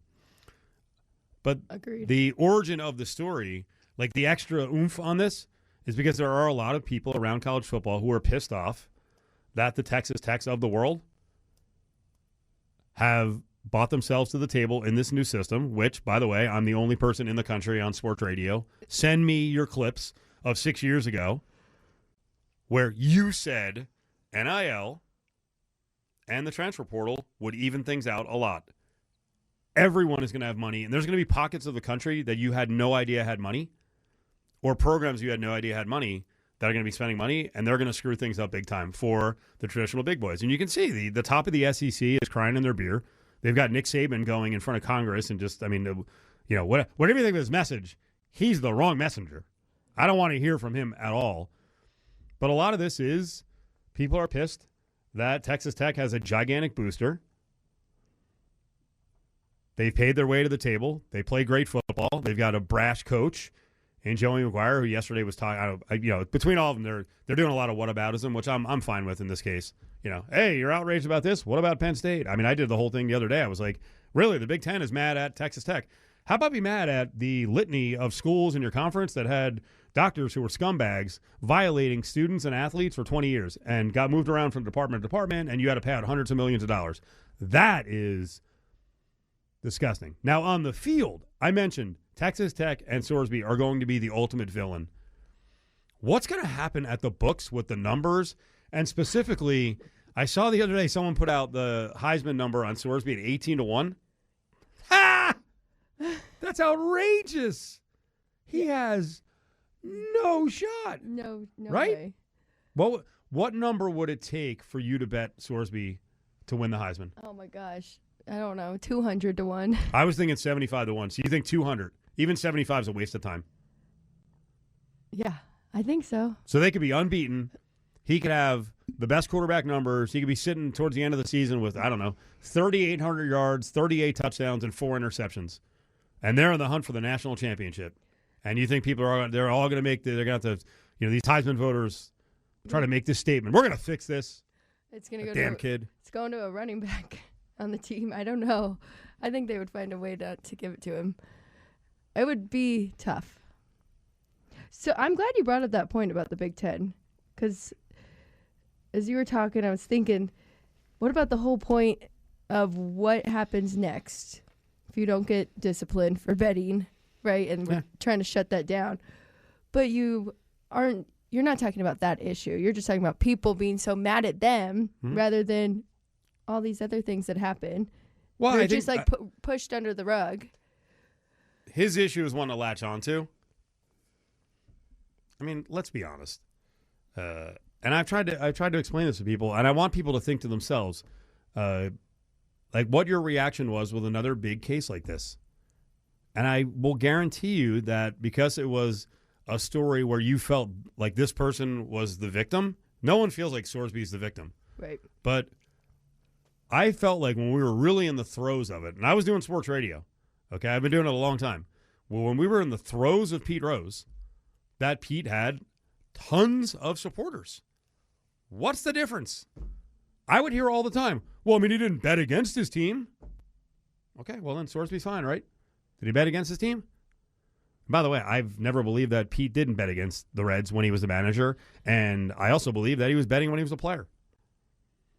He was a degenerate gambler. If you ever hung around Pete Rose, he was completely uncontrollable. Like, Sorsby is child's play compared to Pete. And if people out there are like, well, how do you know? When I got to Vegas in 96, Pete was doing a show at Sports Fan Radio Network. And Pete would be posted up doing his show live at Sportsbooks. And Pete, during every break, right? This is not anything. Pete would have thousands of dollars, hundreds, right? I'll show up to the camera. And every break would be like, here to the producer, go run this bet in. It was the dogs. I mean, you got to be a real DG to bet the dogs. And then while he's doing interviews, he's on the show, he's like sweating it, Like, I'm not hammering him. I'm just telling you what the deal was. But you people listening loved Pete Rose, and you came up with excuses for him. You're not around the country. Are people really shocked? Are they really worked up that much? Do they really think this is that serious a problem? Do I think there should be rules against betting your own sport? Sure. But the way they implement the rules is inconsistent. It doesn't mean a whole lot. They pick and choose who they're going to go after. I mean, they murdered those kids at Iowa State. It just killed them. And those kids probably should have gone to court and fought and fought and fought, and the same outcome would have happened. But I think a lot of this is the intense fervor is because people hate Texas Tech. People are like, why are these guys with the big boys? And that especially comes from the big boys. They're pissed. This is out of control. They can't stop it. Yeah. Ohio State and Michigan and Alabama and Georgia. I mean, come on, Georgia. Kirby Smart is going to sit there and moralize. Like there's a freaking driving incident every 3 weeks. Yeah. How about we boycott Georgia games? Hey, get your crap together. How many guys do you have like playing who are facing court time? Who have some kind of traffic case or accident up in the air? That's true. So very true. And again, this is all whataboutism, but it's so we got VGK coming up a little after 5 o'clock. Justin Watkins was in here yesterday. Justin knows his hockey. He's a fan, but I think he's pretty objective. He said he feels good about the series. I don't. Do you? I do, definitely. You do. Why? I was nervous with them going to Brandon Busty in Game 4. I thought that was going to be a shift in momentum, and he did play really good to close out Game 3. But now that they're going back to Raleigh, I think VGK can kind of flip the script again. Come out hot, be more physical, and get more shots on goal. I think they just need to find their spots with Busty and make him feel uncomfortable. I think just volume is all that matters, and we saw it with Carolina. I mean, they came out in Game 4, the more desperate team, right? They didn't want to go down 3-1. I think VGK will be that team tonight. So feel good tonight, and then if they can get it done coming back home. Did you bet it tonight? I didn't make the bet yet, but I thought there's such a thin margin between these two teams, wouldn't you say? I mean, that's why we're seeing one-goal games. That's why we're seeing very high-scoring games. That's why we're seeing them give up 2-goal leads nonstop. So I think getting a plus price on either team, there's value. So it's like plus 135 for VGK to win. I think that's a good number.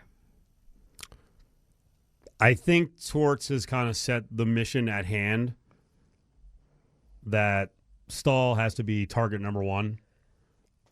On one end, he cannot be loitering around the net. And on the other side, I don't know what they can do to help out with him against Eichel because he's doing a great job there. So that's the guy to watch tonight. I mean, I think some of their offensive, skill players are great, but Stahl's the guy. That's screwing him up on both ends of the ice right now. Yeah. He scored in every single game. And someone's got to start knocking around Stankoven.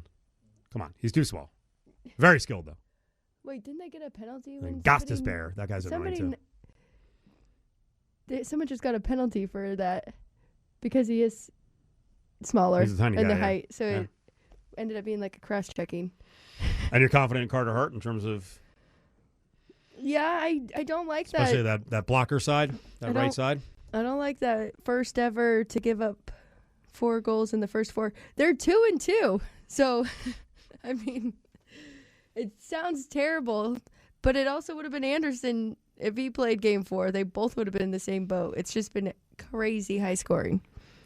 So you think this is going to get done in 6? Wow. I don't know. Don't back down now. You basically said that. I think Carolina is very good. I think both of these teams are proving that they are 2 of the best in the league. But I'm with you. The it's a little comforting, and watch, it'll be 5-0 shutout. It's a little comforting when you're not going against someone who's on a Frederick Anderson-like streak, where that's the worst, when there's a goalie on the other side and you just can't solve them and they give up nothing. I mean, right now this thing is totally wide open. If you want to watch the game, a great spot to watch it is Jackson's Bar and Grill, honored for having a top value steak in Las Vegas. Jackson's Bar and Grill is your pregame and postgame headquarters, and it is your game headquarters when it comes to our hometown hockey team. 60-20, Flamingo and Jones. 1 pound ribeye, $22. Garlic marinated bistro filet, $22. That's the price every day. It's a top value steak in Vegas. In fact, they just got named by Tasting Table as a top 7 steak under $30 in the entire country. And they do some great gaming specials and giveaways during the games. It's Jackson's Bar and Grill. Watch the game 5 at Jackson's at Flamingo and Jones. It's Cofield and Company on ESPN Las Vegas and ESPN Reno. Well, I love college football, so I'm willing to talk CFP. We're going to get into it a little more with John Saccenti in about 10 minutes. John, of course, runs the Las Vegas Bowl, and he's talking to all these folks with around college football and at ESPN, but the bowl game date and time got announced, so we'll get into that in about 10 minutes. Also, we're about 4 minutes away from giving away some more tickets to the A's and the Rockies. That series continues. Well, it starts up on Friday, goes through Sunday right here in Vegas at LV Ballpark. So we got cut a little short in the beginning of the show. We're talking about the Knicks game last night, and I was giving my experience. Brandy Flores was in. She talked about her experience, her rooting interest, some of the players she was rooting for. And I don't know if she was rooting against anyone, but we never got to you. Where did you watch the game last night? I actually missed most of it. Oh, my God. Well, I went to see No Doubt at the Sphere. There we go. So I should respond on that whole generation gap thing we were talking about last hour. Be like, who? Actually, that's my generation. She's in her 50s now, right? Gwen Stefani? At least we figured out, because her first album was before we were born in 87, and I just couldn't believe that was possible. I don't think she's older than me. She's got to be She looks amazing. They were really good. It was great. And that was the first time. Were they good? Yeah. Okay. It was fun. So anyways, met up with the girls before, and we were watching it, and then I kind of stopped paying attention. I'm like, okay, the Spurs are going to tie it up 2-2. And then right when we got there, people are going crazy. So I get out my phone. I'm like, oh my God, they're making a comeback right now, aren't they? So incredible. Yeah. So then I just read this morning a bunch of highlights and everything. If they win this championship, Brunson will get most of the love, but in Knicks lore, OG Anunoby will go down in history forever. That tip-in, again, to go in the Wayback Machine, it wasn't the same thing because the shot actually was somewhat in range, but when the shot went up from Brunson, I'm like, what is he doing? Like, it kind of reminds people of, at least me, of NC State against Houston back in the day with Lorenzo Charles, where they had a desperation shot from the top of the key. It fell short, and Lorenzo Charles is there just to throw the tip in. But, man, Anunoby just comes right down the middle, tips it in. As I was mentioning earlier in the show, I was out watching it. Did you go out for restaurant week at all? So Restaurant Week with 3 Square, there's dozens and dozens of restaurants around town, and they've got deals where you can go in and you get 3 or 4 courses, and sometimes dinner can be as low as like $30. You can go higher end, go for like 100, 120, but those are places that might cost you $400 for dinner. Right. It's funny. I went out twice for Restaurant Week. I didn't really make out like a bandit. In the end, I was like, man, that kind of cost me a little bit. But last night we decided to go to a place. They had the game on, and it was not a sports bar because there was a DJ there. But we were in the bar area, and we were watching. And, you're kind of keeping an eye on it, as I will do. And I record every game just if I need to go back and watch it even more closely. And you can see the Knicks, slowly coming back. When we walked in, that's when the lead was 81-52. Jeez. And I'm not rooting for the Knicks. And as I'm watching, I'm like, what the hell's going on here? I'm like, and the Knicks missed a lot of threes along the way. Like, they weren't even really playing responsibly, but the Spurs just were not scoring. They were turning the ball over. And then the same crap down the stretch, just irresponsible basketball. But, yeah, the good for the DJ. But I was like kind of steaming at the end, and the SO, significant other, she was rooting for the Knicks because she doesn't like the Spurs back from, the Duncan and Popovich days. So she was all happy. And then the guy pops on New York, New York, Sinatra. Then he plays New York State of Mind. I'm like, oh, come on. This is a disaster.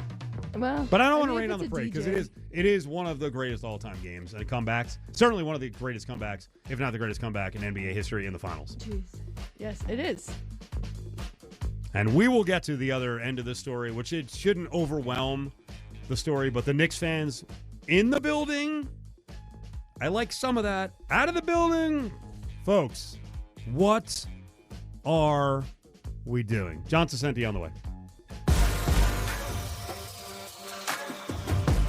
It's Cofield and Company on ESPN Las Vegas and ESPN Reno.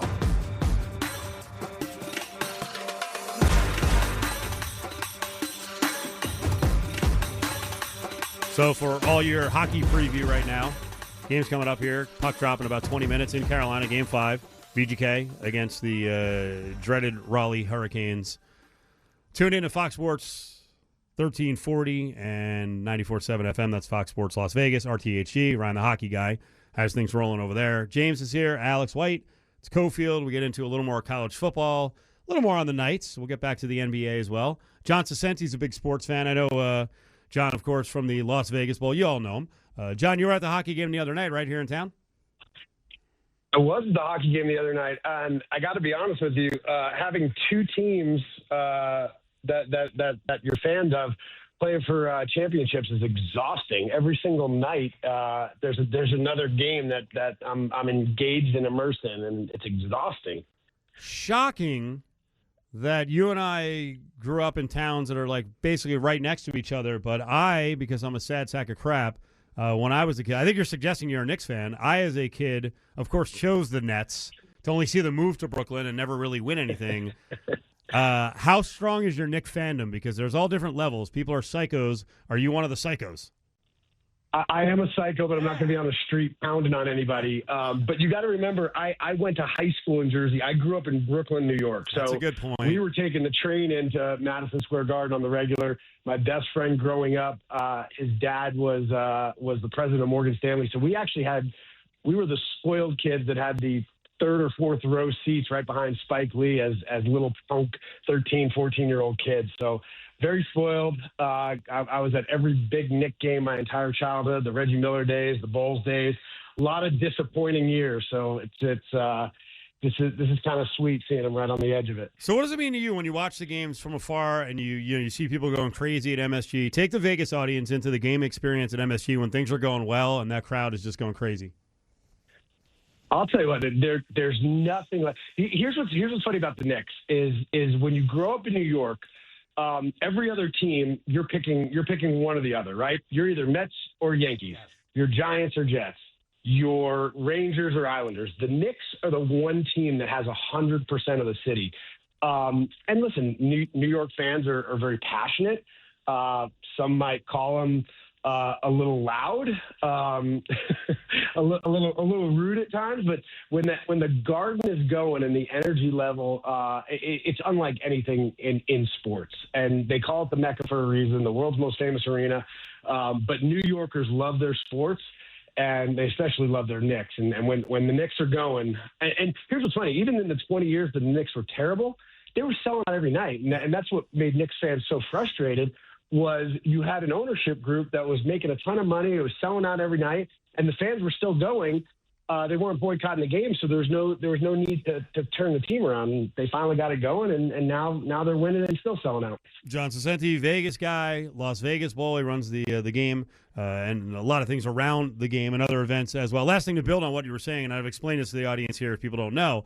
Like you said, the Knicks have the city. The Knicks also have Jersey because, like, the basketball breakdown, like you just mentioned, in the tri-state area, you have multiple teams to pick from.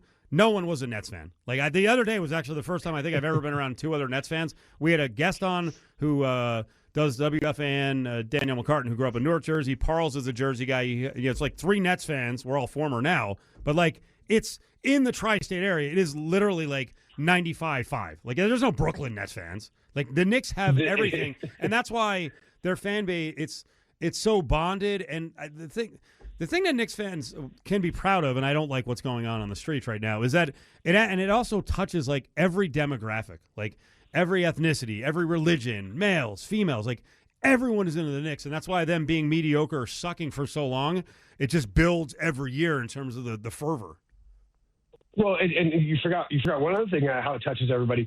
You're sitting there in the lower bowl, and there's four guys in suits that just came down from Wall Street, yep. And right next to them are four dudes in jerseys and gold chains, right? And you're mixing every single demo that I mean, New York is the most diverse city in the country, and has all walks of life. And you're right, it's every race, every religion, every gender. It's unlike anything. And when the Knicks are going, I mean, I don't think I'd pay $150,000 for courtside seats or $7,000 for the nosebleeds that people were doing. That TV view is pretty darn good, but yeah, it's crazy. I actually got invited to go back to Game 3, but NACDA was in town and I was on a speaking panel, and so I didn't get the chance to go back. John, if the Knicks get it done, just one win away, who would you like to see be the Finals MVP?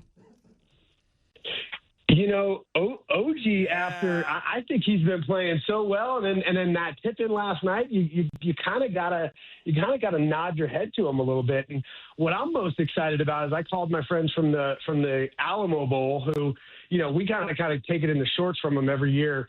For those that don't know, the Alamo Bowl in San Antonio, we have to pick behind them every year for our bowl teams. They always piss me off. So this year, I called them up right before the finals. I made a bet at our annual college football bowl convention meetings. The loser had to wear the winner's full uniform and go through the entire convention for the night. Jersey, shorts, shoes, the whole thing. So I'm gonna enjoy watching their executive director walk through the college football convention in a full Knicks uniform here soon.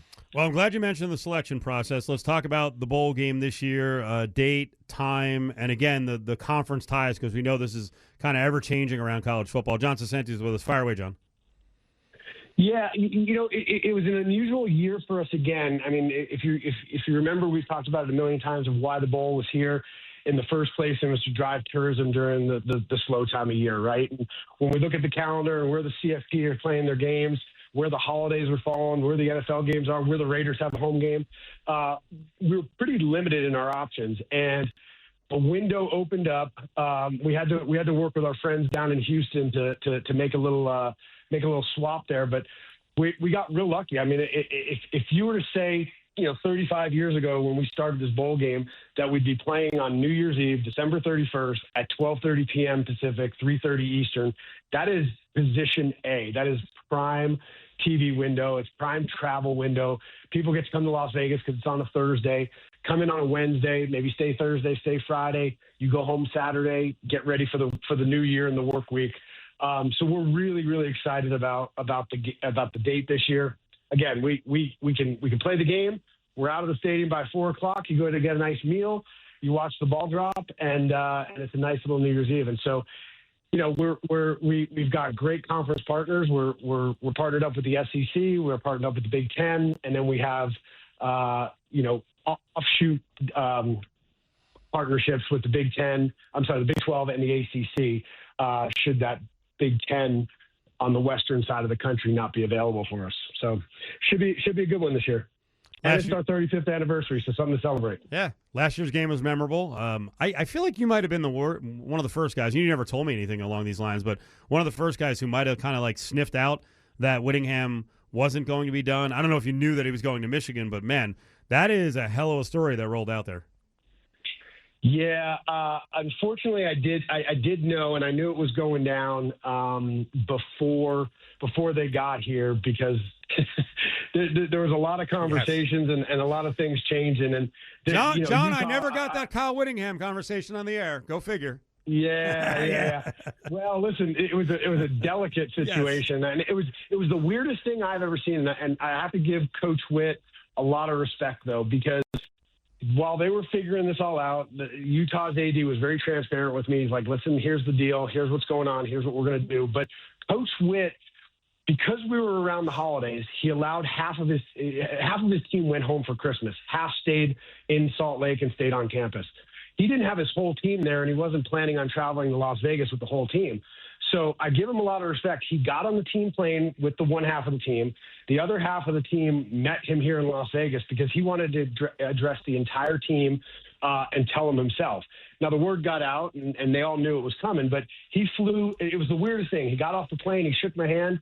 He got on bus number 1. We got to the hotel. He did the team meeting, and there was a car waiting for him in valet. He was in Las Vegas a total of about 17 minutes. And then he was off to the Citrus Bowl where Michigan was playing Texas. 35 years of the Las Vegas Bowl, another year here on New Year's Eve. You can go get the information at lvbowl.com. John Saccenti is the director of the bowl game. You mentioned speaking engagement. I saw some social media for that. What was the event? What did you talk about? Yeah, it was a fun one. Well, NACDA was in town. Scott, I don't even know how many people were here, but it is the largest convention in all of college athletics. Everybody from athletic directors to every level of college athletics, they're all here. They have a trade show. It's a 5-day convention, a couple thousand people. They take over, all of Mandalay Bay and talk about all the problems that nobody can solve and, how to make college athletics better. And, it's their annual convention. One of the days they had a panel on, do bowl games still matter? And I was fortunate enough to sit on there with a sitting athletic director. I got to talk about from the Bowls perspective, and then the sitting athletic director how much it means for the school, and then a television executive on what it means for television. And so we they put us right by the trade show, so everybody had to pass by and ended up stopping in ours to have to go get lunch and go to the trade show. So we ended up having the biggest panel of the week, which was fun. It was good. Talking about it, we got some great questions, and what I learned is that people still do love bowl games, right? I mean, the CFP sucks out a lot of the oxygen and gets a lot of the attention, but at the end of the day, there's a lot of other teams that are really happy to go to bowl games, fans that are really happy to go to bowl games, and I can't tell you how many people that work in college athletic departments that come up and say, it's a little bit of a reward for us. We love going to bowl games at the end of the year after a long year and being able to have fun with our coworkers, our team, and celebrate the season. So it was fun. I'm going to set up a scenario. I'm out there at this event. I wear a Texas Tech sweatshirt. I walk into the room. Do they let me out alive? Which room are you walking into? Because if you're walking into any room in Lubbock, you're going to get a hug. Well, in the room at the convention, there's a lot of heat right now on Texas Tech. This is wild. Like you joked about, hey, having to solve problems and they can't come up with solutions. My Lord, this is just absolute craziness, and you don't have to comment on it. It's just we'll see what happens with Sorsby. I think he's going to be eligible to play, and they're going to be a story. I mean, I know people won't admit this right now. This is actually going to be great for college football. Listen, you know me. I'm not afraid to take a stand. I'll tell you exactly how I feel, and I'm not going to sit on the fence. But before I hit that, what I'm looking most forward to is the Big 12 actually does their media day earlier than most. Yeah. Theirs is July 6th, July 7th, July 8th down in Frisco, Texas. I'm going down there for that. Yeah. Every year, the Big 12 gets us bowl guys together. They get the coaches together. We do a little reception. We have a little dinner that first night. So I'm really looking forward to the Big 12 Media Day this year to see all of them in the same room and hanging out and seeing how that's going to go. But you got about 20 seconds. 20 seconds. Close strong. As far as it goes, listen. I heard Coach McGuire say it. He broke a rule. He didn't murder anybody. That's the one cardinal rule. You got to protect the integrity of the game. You can't have that happen. There's a reason people get banned for life for doing it. I'm all for sports gambling. Love it. You can't bet on your own team, especially in college. Did you have any of the alligator on Saturday? I had to duck out because other people couldn't have fun all day. Buddy, I had it all. Oh. I kept dipping the alligator. I had it all. I did not leave hungry. So jealous. I'll give the audience details on that. Not too many. Not too many on the way back. Hey, John, we appreciate it. LVBowl.com. Thank you, John. Hey, guys. Appreciate all you do. There he is. John Saccenti, Las Vegas Bowl. Of course, we'll get him on a bunch more times before the game in December.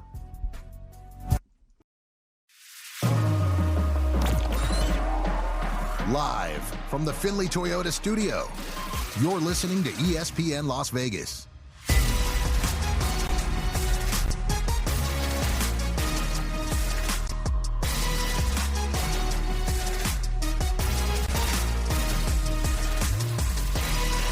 $5 hour, go until 6. We'll get you ready for game number 5. There's a watch party, by the way, down at the Fortress. If you can make it over there, puck won't really drop until around 5:20. Parking is free, which is cool. I'll get you the participating spots where they're doing the free parking, but it's $5 to get in for this watch party. You can park in New York, Park MGM, Aria, Excalibur. They got the retail and concession stands open. New Stanley Cup Final merchandise is available. Specialty watch party beverage specials. Specialty and specials, not easy to say. Live DJ. They got raffle prizes, player-signed items. Lots of giveaways, and everyone there will get a Stanley Cup Final rally towel. So get on down there. You know, the game's coming up here. If you're in the area, $5 to get in. You get the arena experience if you haven't been to T-Mobile or you can't get in there because, you know, the prices for the Stanley Cup Final get a little high. That's where the watch party is. It's going down at the Fortress. So more on VGK coming up in 5 minutes. A little baseball. We got Dustin Swedelson later this hour. Dustin on betting the NBA. He's also another Knicks fan. I know, right? I find him. I totally forgot that John Saccenti, who was just on with us. That was so perfect. I didn't even think of that because I know John's from Brooklyn, but he went to high school and kind of grew up in the area, basically a town over from where I grew up. And I shouldn't expect anyone to be a Nets fan. No one likes the Nets. No one did. At least you picked the Yankees when you were young. And not the Yeah. Nets. No And then no one will offense. believe that when I was a Yankees fan, when I was like 14, 15, 16, 17, there were a lot of my friends who were Mets fans. The Mets were good. The Yankees were on the wrong side of that. And that's when Steinbrenner was just a complete horse's ass. He just couldn't get out of his own way, was a wild man, for years and years and years, firing managers. So, boo-hoo, Yankees fan, right? But in that high school era, I was like, oh my God, they can't break through. And the Mets were awesome. And their fans were annoying. Mets fans are always kind of lying awake. They're ready. Yeah, they're ready. they are. Their owner, I like Steve Cohen, and they're going to break through. Like, you spend that much money, they're going to make the right decisions eventually. This season's just been a disaster. So, baseball coming up here. Last couple things for now on the Knicks until we talk again about the Knicks and betting the finals with Dustin. Did you look at any of the videos that I put on our rundown today? It was just endless videos of New Yorkers. I don't even know that they're necessarily Knicks fans, but just using the opportunity after a game to get rowdy. And this was like a positive rowdy. I don't understand the purpose of just going and, busting up restaurants and just beating the hell out. You know what's funny is a lot of times it might be a Spurs fan who's getting it like real badly. Like I saw some guy on the ground just basically getting curb stomped. And there were like 6 cops right there, and I was so happy that they freaking annihilated the dude who did the freaking curb stomp. And like, okay, bro, that's serious stuff. There's no reason for that. And the other thing is, like, I don't even know who's on the ground. They're like just beating each other up, like other New Yorkers. Like, what? This is just mayhem. What's the point? It looks like they're just jumping on bikes and electric bikes here and throwing them around. I watched that Five Guys one. That one. What'd you see in the brutal. Five Guys? What'd you see that was going on? What stuck out to you? The fries. Yep. And the hot oil and the guy behind there. Yeah, it's just a guy with a fry basket. He's whipping it up in the air, and I'm like, idiot. Yeah. And then they started throwing the chairs. Yeah, then there's then someone in front of the counter because he's behind the counter. Then they're like trying to throw a chair. I'm like, wait, is that their friend? Are they joking? Are they mad? Did they get hit with the fries? Like, what's going on here? I was trying to figure It's just that there's out no too. rhyme or reason. And we had Exavier Pope on last hour, and he's like, oh, we used to do that. It just wasn't on camera. I'm like, we didn't stop. He does make a good point. I mean, What? Everything is on camera. We get to video chronicle everything, but that wasn't happening. No. There's been unruly behavior, and there's been lots of post-game winning celebrations that have been out of control, but it's just mayhem. And now my whole take early in the week about having all those fences and walls and plexiglass up around MSG, I wouldn't take it down. You can't. No. Now, in the arena, we had a really strong rant the other day from John Von Tobel. We posted it up on social media where he went off on a lot of the celebrities. And every once in a while on social media, you'll get someone who'll be like, who cares? We do. We do. You know why we do? Because we're the normies. And sometimes it can be frustrating watching some of these people who are at the Knicks games. And we pointed out the worst one was DJ Khaled on his phone the whole time. Hey, Yutz, get off the phone. Watch the game. That's where you wish. There's an errant pass. I'm going to ask you a question, and the answer might be never. You ever get hit in the face by a basketball? It hurts. Yeah, I would imagine. And if you're not looking, like I'll give you I think the worst, getting hit in the face is really bad. I think the worst when you play basketball, and I didn't play at a high level, but when you get hit in the hand, your hand's not ready, and you get jammed, it is like, it's the finger injury feels like it never goes away. But when you're not looking and you get whipped like a ball gets whipped at your face, and you've seen some fans who were like third row, and they're, I'm not trying to be sexist because the videos I've seen, it's been, a couple of women. There was an old lady like on her phone, all of a sudden just like, boom, the glasses go flying. That would have been ideal for DJ Khaled. Watch the game. So last night I had so many mixed feelings as I was watching, and the end of the game got, listen, they're not going to focus on the upper deck, right, with the fans. So they started scanning around late in the game with the comeback and the win on the celebrities. So maybe it's a good thing you didn't watch most of the game. I think this lady is an amazing talent. She's made a lot of money. She's a nice person. But Taylor Swift courtside in a Knicks shirt. The other thing is, I'm so confused. While she can afford it, do you know who the Haim sisters are? No, I don't. So they've had some pretty good musical success. I forget, the one sister was in some movie or show I saw. Like, they're pretty big. I'm like, are they really paying like? So Taylor Swift must have treated them. They're not buying courtside seats for $75,000, are they? But it was her. Let's see. I like Larry David, and I think Larry David's a good New York fan. I know he's a Jets fan, so I believe that he's a Knicks fan. So that was kind of the crazy thing. A lot of them were caught in that moment that everyone was, where they're like,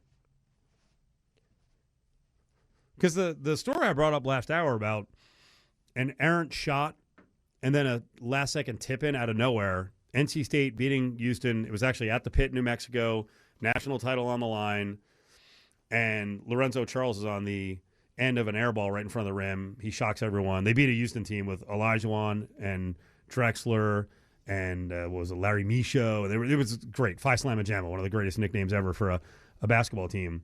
And the highlight of that game after the winning shot is Jim Valvano's the head coach of NC State, and he's like jumping side to side, and he's like, he doesn't know to shake hands, he doesn't know how to hug. He's like, wait, did we win? What the hell's going on? The refs, is it good? And that was all the fans they showed were just like, hands on head, like what the hell just happened. The one who looked most stunned, I thought, was Jerry Seinfeld. So he was having a good time. But there were a lot of people I'm like, I never knew that person was a Knicks fan. But it's a hot ticket, so I guess, hey, if you have the money and you go to the game, you're engaged, you watch it, you make noise, then good for you. But watch the game. Get off your phone. You know when Ben Stiller was on the panel talking about his documentary or whatever he's doing, the clips and whatnot, he made a comment that said, oh, no, I can't afford these tickets either. Wait, what? He just gets the tickets. They give us the tickets, he said. Oh, no. Is that the behind-the-scenes story here? Really? Jim Dolan is comping tickets? Which is crazy, because what if other people are spending? Well, yes, no, you're right. That's even more They infuriating. are spending. Right. They don't have Ben Stiller money. Yeah, it was crazy, though. And while it wasn't my rooting interest, good for Knicks fans, good for the Knicks players. They earned it. They played like hell. They withstood an unbelievable three-point shooting performance. Really, they've withstood an entire series of the Spurs coming out and boat racing them early. It's amazing. Spurs should have swept the series. Lost close games in 1 and 2, had leads, have fallen apart in the fourth quarter, and then especially fallen apart in the last 2 minutes. And boy, I never got to. I was making the point like 2 hours ago. I never got to say it, but my fear was going into the series picking the Spurs. I was really worried about Castle and Harper at 21 and 20 years old. I feel like Dylan Harper's been awesome. He has been, but you know what? Last night, if you watch some of the key highlights, I like Harper. He's a Jersey guy. Spent 1 year at my school at Rutgers, and I think his dad's cool. Ron Harper, his older brother, Ron Harper Jr. He's a good guy. Dylan's going to be a great player, but there's little things when you're young sometimes you forget, and the Anunoby tip-in, if you watch, Anunoby comes flying down the lane, and the guy underneath the basket who's getting jumped over is Dylan Harper. And I know it's easy to say afterwards, and, it's the 5'9" dork doing the show here, not you, me, saying, you got to box out. You do. You have to find a body. But people are blaming Fox for that because he left OG and went to go double-team Brunson, and he should have. Yep. So late body needed by Harper, and then they have a last-second opportunity on a throw-in with 1.2 seconds left, and I think the tip of the ball screwed up Castle's catch just enough because he caught the ball under the basket but then kind of fumbled it and then went up, threw his hands in the air. They ain't calling a foul in that situation. That ain't going to happen. But if you watch the inbounds, it's Dylan Harper throwing it in, and instead of a fake or something to get Cat's hands down, Cat jumps in the air, Harper throws it, and he gets the ball just a little bit, and it flutters. Goes over Mitchell Robinson's hands. That's the other thing. This is why sports is so awesome. Because you bring in the slow-mo, and then you start looking around. You're like, look at all of these things that had to go right or wrong for one team to win or one team to lose. Yeah. I do, just thinking about it with John Saccenti, I do think it's really cool for the people that have come to Vegas and are now Knights fans, have lived here for a long time, but grew up in New York, and have both of these teams going every other night. Because I do know a few. A lot of the camera crew and production that work at the Aviators also work at the Knights. And then some of them are Knicks fans. So I think that's why I've been rooting for them as well. I know it's hard for you. You're not doing it. But you're rooting for the Knights tonight. Which are we getting close? Yeah. Because the puck's gonna drop here in a couple seconds. Bussy and Hart in goal. Baseball today and this week. First of all, the White Sox story continues. It's pretty cool. They're good. And they got good young talent. And listen, the true mark is about 100, 110 games for this young pitching if they can keep going. But they got a legit team. They are now in first in the Central. Unbelievable. So, but the Tigers are starting to come around a little bit. They got Carpenter and Torres back, and now their lineup looks good again. Go figure. So we'll Casey see. Mize is coming back this weekend. I only know that again, fantasy. And Skubal should be back. But then the Skubal story is there's so many people around baseball who are like, you have to get rid of him. You can't have an Ohtani situation where you don't trade him and get something for him. Like, he's not going to stay. Why can't they get him to stay? Yeah. Is there some story I don't know about? Is there some home calling that he needs to go to? Or if they pay him the money, why can't he stay? I don't know. I was under the impression that he wanted to. It's on Well, how did Framber Valdez do the other day? Because he isn't really having the year that he was coming off of. Doesn't mean he doesn't turn the corner. Yeah. I did. But I mean, that's something that I think they did, right? I don't know. To kind of want to keep Scooble and listen, we're building this. Let's get better. Yeah. Yeah, they won 11-0 today, and Scooble could be back soon. The funny thing is, you assume that division sucks, but the White Sox are actually putting some distance because the White Sox aren't 500. Like, it's not an A's situation where they're a little above, a little below. They're not unbelievable. They're 36-31, and then what the home record? I mean, they're a place that was not a home field advantage because they weren't good and no one went. Yeah, they're 22-11 right now at home. And I think it's online. Some Cubs and White Sox fans are keep going back and forth about when they jump each other. And the White Sox have kind of ran away with it. The Cubs have fallen apart. They have. Are they below 500? Yes, they are. They are below 500. Oh, no. Okay, they won today. So now they're 35-34. 9-3 win today in Rocky Land. Almost got swept by Colorado, though. Which Colorado's coming here now. Yep. Colorado can hit. They still can't pitch. So what does that mean if they're coming from Colorado now to play at the Las Vegas ballpark? 'Cause now they're really going to take off. Yeah, usually you kind of want to fade them, though, when they're leaving elevation. But now. What do you think of this? I mean, the totals did settle down. The last it was 29, then 12, then 7. Which, yeah, I wasn't expecting that. And the 7-run total was with the A's kind of, piecing it together. Jack Perkins isn't quite a starter yet. No. But their bullpen the last 2 games was good. They used Mason Barnett, who... Barnett was really good 2 nights ago. Yeah. You got to see him. Yes. AAA. Yep. I mean, Elvis Alvarado absolutely should be a closer. His stuff is ridiculous. I watched him before Barnett came in, and then he closed last night. But, I mean, everything, 100, 101, 100, 101. All right. Just got to locate. It's good. Right? Fingers crossed that they actually can develop a bullpen in the back end of it. Yes. But the last 2 nights, their bullpen was good. And now I feel like we have 3 good starters in this series against Colorado. I think they'll probably be a pretty nice favorite for this series. We get to see Gage jump again. Yep. But what about the totals? I mean, you're out there all the time. Is it? I didn't feel like it was windy in Game 2 when I was there. But, man, the right field, every time someone hit, it felt like a can of corn. It was a pop-up. Right. I'm like, oh, okay, it's gone. And then it just carries, yeah. Yeah. Keeps going. Is that always the case? Yeah. A lot. I mean, right now on the season for the Aviators, it is trending to the under. But I did figure out, because I think there's only 2 Sunday games that have gone over so far. So Sundays are quick, in and out.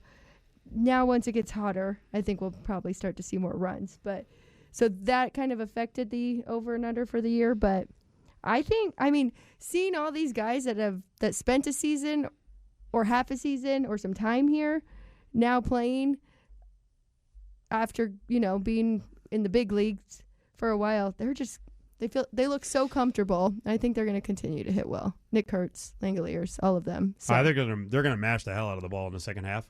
Like, we haven't even seen what they can do yet. Throw in Soderstrom, who I think has 11 or 12 now. He might push 30.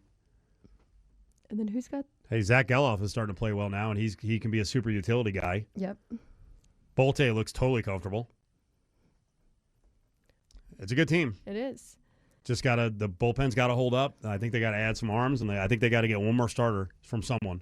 Crazy. I didn't even eat some innings. I just kind of realized as I'm going through the week that I haven't, been putting in Severino or Aaron Savali, and I didn't realize that both of them were little banged up right now.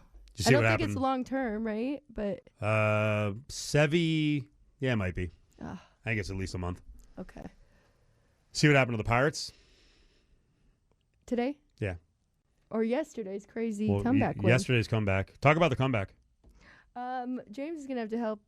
See, I didn't really get to watch it. It wasn't the starters, Well, they were right? up 6-1. Ohtani, yeah. Well, Ohtani started getting rocked around in the 7th. They left him in the 7th. He started getting knocked around, and then the bullpen fell apart. They're down 5-1 today. They also got the bad news that O'Neal Cruz has some kind of fracture in his arm, so that's not good. No. Like, while the Pirates are a really good story, they need him. Yes, they do. They don't have the organizational depth of the A's, which I laugh, but it's kind of true. So, yeah, their lineup today looks a little lighter with Gonzalez, Brandon, Reynolds, Ozuna, who's hitting 150 all year. Can't get out of it. He was 4th. Spencer Horwitz, 5th. Valdez, Mangum, Flores, and Triolo, who's forever a quadruple A guy, hitting 230. So that lineup doesn't look quite as intimidating without O'Neal Cruz. And Mitch Keller's been struggling. He was awesome last year.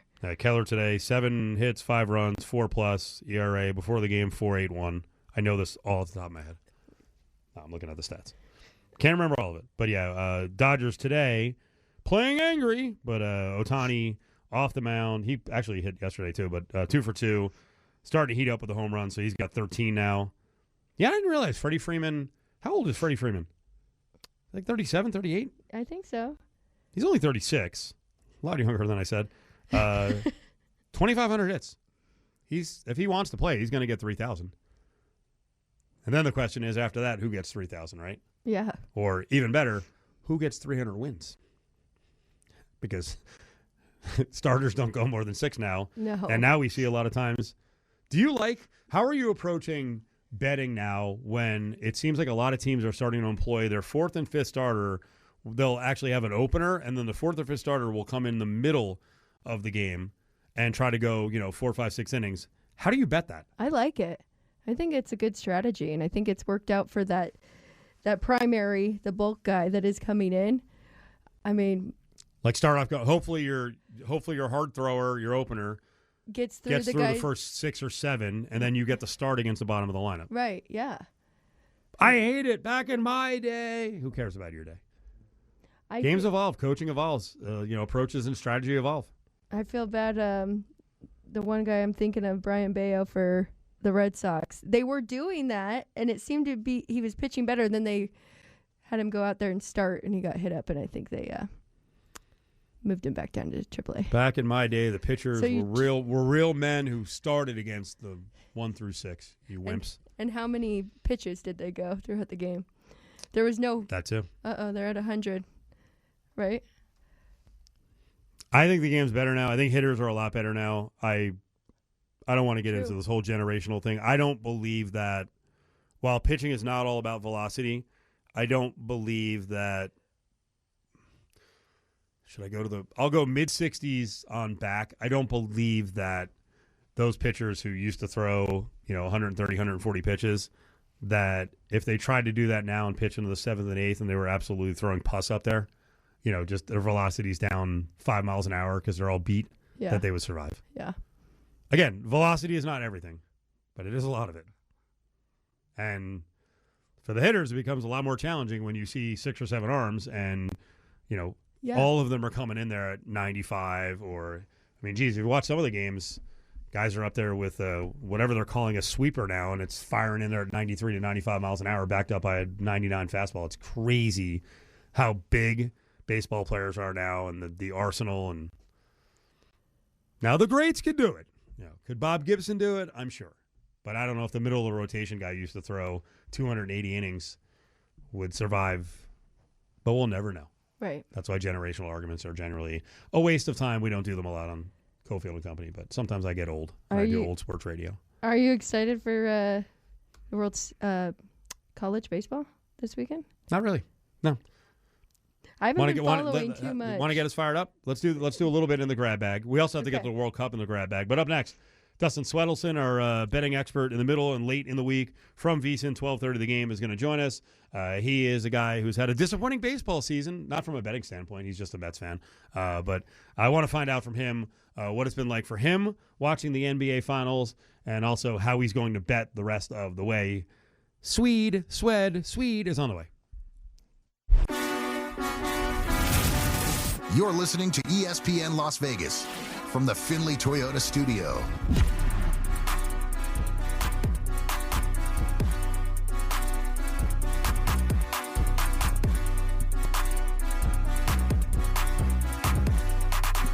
I promised A's tickets a little while ago. I'm promising for a real promise this time.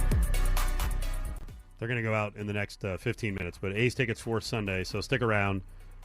Dustin Swedelson is with us here on this Thursday. He is with VSiN, 12:30 VSiN the game, part of Lotus Broadcasting. We got a scoreless game right now, 6 minutes in, VGK and Carolina. So far, nothing crazy in terms of shots taken, and we know the other day was a disaster at the beginning with Carolina taking a 2-0 lead. Dustin, I know that hockey's very popular for betting with the VSiN host. Are you have you gotten into the Stanley Cup Final in terms of betting? Yeah, if I was winning bets, I'd be way into it, but I'm not. Here's what I'll say, Steve. If you're just betting whoever's trailing at a plus price, you're doing pretty well this series. If they're down, plus money, I don't need to do the math. I'm pretty sure it's pretty strong just based on one listener tweeted me over the weekend. He had like a 50-1 in-game on Carolina. Now, on the game where they went to overtime and lost, but you could still do something with that ticket in-game the other way. I'm assuming that you just have not done that, though. Yeah, I have not done that. I'll be honest. As a New York Knicks fan, I have enough nervous energy with the basketball. I'm just sitting back and enjoying the hockey. I don't want to make it stressful for myself. And also, this is going to be a crazy thing to say. I think the Stanley Cup playoffs are so competitive, you don't need to bet on them to feel something when you're watching it. That's a good point. Sometimes we do bet sports because, hey, that's the way to get more juiced up for it. Okay, every Knicks fan that we have on the show, I do have to, for the audience sake, because they're watching all these dorky celebrities who may not be real Knicks fans, we do delve into your background. So why are you a Knicks fan? Because my father hated me as a child, and he didn't let me be a front runner like the rest of my friends and root for the Chicago Bulls and watch Michael Jordan. Unfortunately, I had parents who had actual morals and ethics and said, we live in New York. You're going to root for the New York Knicks. This isn't even a debate. We don't jump on the bandwagon like other people. So that's how it began. And it was a pretty good relationship at the start. I mean, I was born in 85. Patrick Ewing comes along not long after that. And I have my hero as a child. I still have my poster from when he was in my childhood bedroom at my parents' house, packed away for one day. I will bring it with me back to Las Vegas. And they were so close so many times. And in the end, I look back at what happened with Patrick Ewing, and I still have so many issues with the way the Knicks managed things because he was a superstar, and they gave him John Starks, Charles Oakley, eventually an aging Larry Johnson, Anthony Mason as his best pieces, while everyone else who was winning back then had multiple Hall of Famers in the line. Right. Chicago Bulls are like, hey, let's add another piece. Let's make sure we get this European guy, Tony Kukoc. Like, there was no Kukoc coming along in the middle of Ewing's run. No, there was no help. He was a single mother. He was washing the dishes. He was drying them. He was putting them away. He had to do everything if they were going to be successful. And I still remember the first time sports made me cry. It was Patrick Ewing, Eastern Conference, I want to say semifinals against Indiana, and he went up for the finger roll at the buzzer. And I thought he was going to dunk it, and he had all sorts of back issues. And I remember I looked at my dad with tears in my eyes, and I was just like, that wasn't supposed to happen. That was supposed to be like the Disney moment I was going to have as a sports fan. And I just remember my dad looking at me going, what do you want me to do about it? And I was like, okay, good parenting. Yeah, well, it was. It's like, hey, toughen up, Buttercup. That's life. If I remember Ewing, he got kind of caught in between and then flipped it up, and it was back rim and out. And of course, during that era, you also had Charles Smith with like 82 layups, blocking himself and getting blocked over and over again. So there were magical moments like that. When did you actually start to believe last night? Because I was telling Alex White and the audience here that I was out and about. I was watching. We were going to dinner. I walk into the restaurant where we're going, and it's 81-52. And I'm like, there's no way. But as I watched it, I'm like, wait a second. They're getting kind of sneaky close here. When did you believe? Okay, so I was on VSiN last night with Femi Abebefe, and we were just kind of going through it at that point where while it was 27, 28, 29 points, the Knicks eventually made a run, and it was like a mini run right out of the locker room. And I looked at him and I said, here's how they do this. And I swear I posted the clip earlier of my reaction once it got close and it became a game leading into the fourth quarter. But I said, if they can make it a 15-point game going into the fourth, they can win it. And if they can make it a 13-point game early in the fourth, I think that they will wind up winning the game outright. Because I was noticing in the second half, early in that third quarter, San Antonio was doing the same things that led to them blowing a lead earlier in this series, and that was just settling for threes, living on the perimeter. Their shots were falling way short. That's a sign that you don't have your legs underneath them. And I said, hold on. Karl Anthony Towns barely played in the first half. He's going to be 100% the rest of the way. If he can utilize his energy and find some mismatches, I think they have a chance. But I needed them to chip away. So it was around the third quarter. They went on like a 10-0 run or something like that. And I said, okay, if they make it 15 before the fourth quarter, they can win this thing. Dustin, did you jump in? I saw some crazy numbers that you could get money line price for the Knicks last night in game. Yeah, so Femi was making fun of me on VSiN last night because he was like, you sound like someone who wants to bet them. And I said, I know how this goes. It's just like if you don't hedge a ticket. If you don't hedge a future ticket, you know 100% of the time your ticket will lose. But if you hedge it, the ticket will win. You'll eat into your winnings. I knew as a Knicks fan, I knew as someone who has 16 to 1 on them to win the title, I knew if I bet them, they would not win that game. So I needed to do the right thing by my fandom and not place a bet on them, even though I knew they were live. And I believe I should get a ring for my efforts last night. That hedge thing is so true. That has happened so often. If you hedge a bet and then, of course, then it's going to win. You didn't need to. But what do you think? Who's your finals MVP as of right now? Okay. I've said that I thought it was going to be OG Anunoby for a while now. He went on the run last night. But I got to tell you, I still think it winds up being Jalen Brunson. Even though I want it to be Anunoby, I think Anunoby is the most complete player for them. I think this becomes a narrative-driven award when you think about the Knicks and the story and how they got here. Well, everyone's going to say, well, this is what they averaged in the finals. This is what they did. In the clutch moments, in the fourth quarter, Jalen Brunson is leading the way. And I think that plays a big role in this when you talk about comebacks, you talk about these moments and the opportunity, and then you top it off with the fact that this entire organization shifted the day that they made him their lead dog, something that a lot of people in the NBA didn't think was the right call. So I hate to sound super chalky. I do think right now it is Jalen Brunson. I think it is properly priced with him atop the board at -110. But I'm very curious if Karl Anthony Towns, who was the best player the first two games of the series, if he finds that momentum, can he get back into the conversation, especially let's say he plays well in a loss in San Antonio coming up in Game 5, and then in Game 6 he's the reason that puts them over the top. I wonder if he gets back into this conversation at 28 to 1. But right now, I think it's Brunson. I think it's the story. I think it's the legacy. I think all of it just goes to him because they're not here if he doesn't show up in free agency that one off season. And so you're just not betting the rest of the way. You have no betting approach for these whatever it is, one more game or two or three more games. I bet player props. Okay. I'll bet player props. I also I did hedge on San Antonio finally, and since I hedged on them, they lost the following game. So it's exactly like we just talked about, Alex. I have horrible hedge numbers on them. It's for a very small amount of the ticket. I'm considering betting the Knicks plus 5.5 in the next game. There's part of me that thinks that was the dagger. Like, San Antonio's got to look at themselves and go, hold on. We've technically dominated this series. We've been the better team for most of these games. The Knicks have just found a way to get us in the fourth quarter every single time. And I think for them, they're just probably like with their hands up going, I don't know what else we're supposed to do. There's a world where the Knicks just decimate them the next game because I think the Spurs might be shook. So right now, and I'll admit, I believe I'm on the wrong side. I think everyone's going to be – the sharp money's coming in on San Antonio. Everyone's ready to lay the 5.5 because everything I just said about them. I think the Knicks plus 5.5 would be something I would do now to hedge my hedge.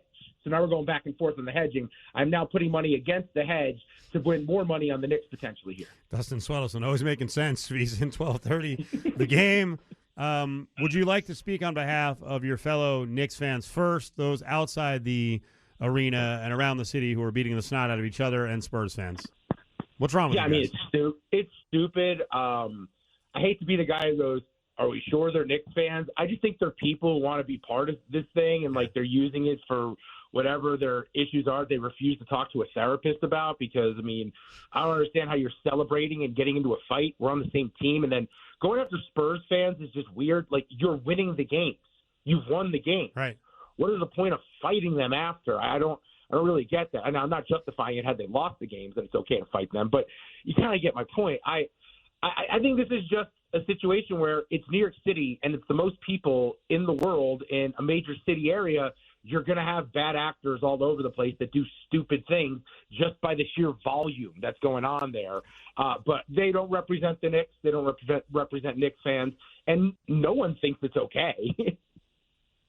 Which celebrity Knicks fans do you respect?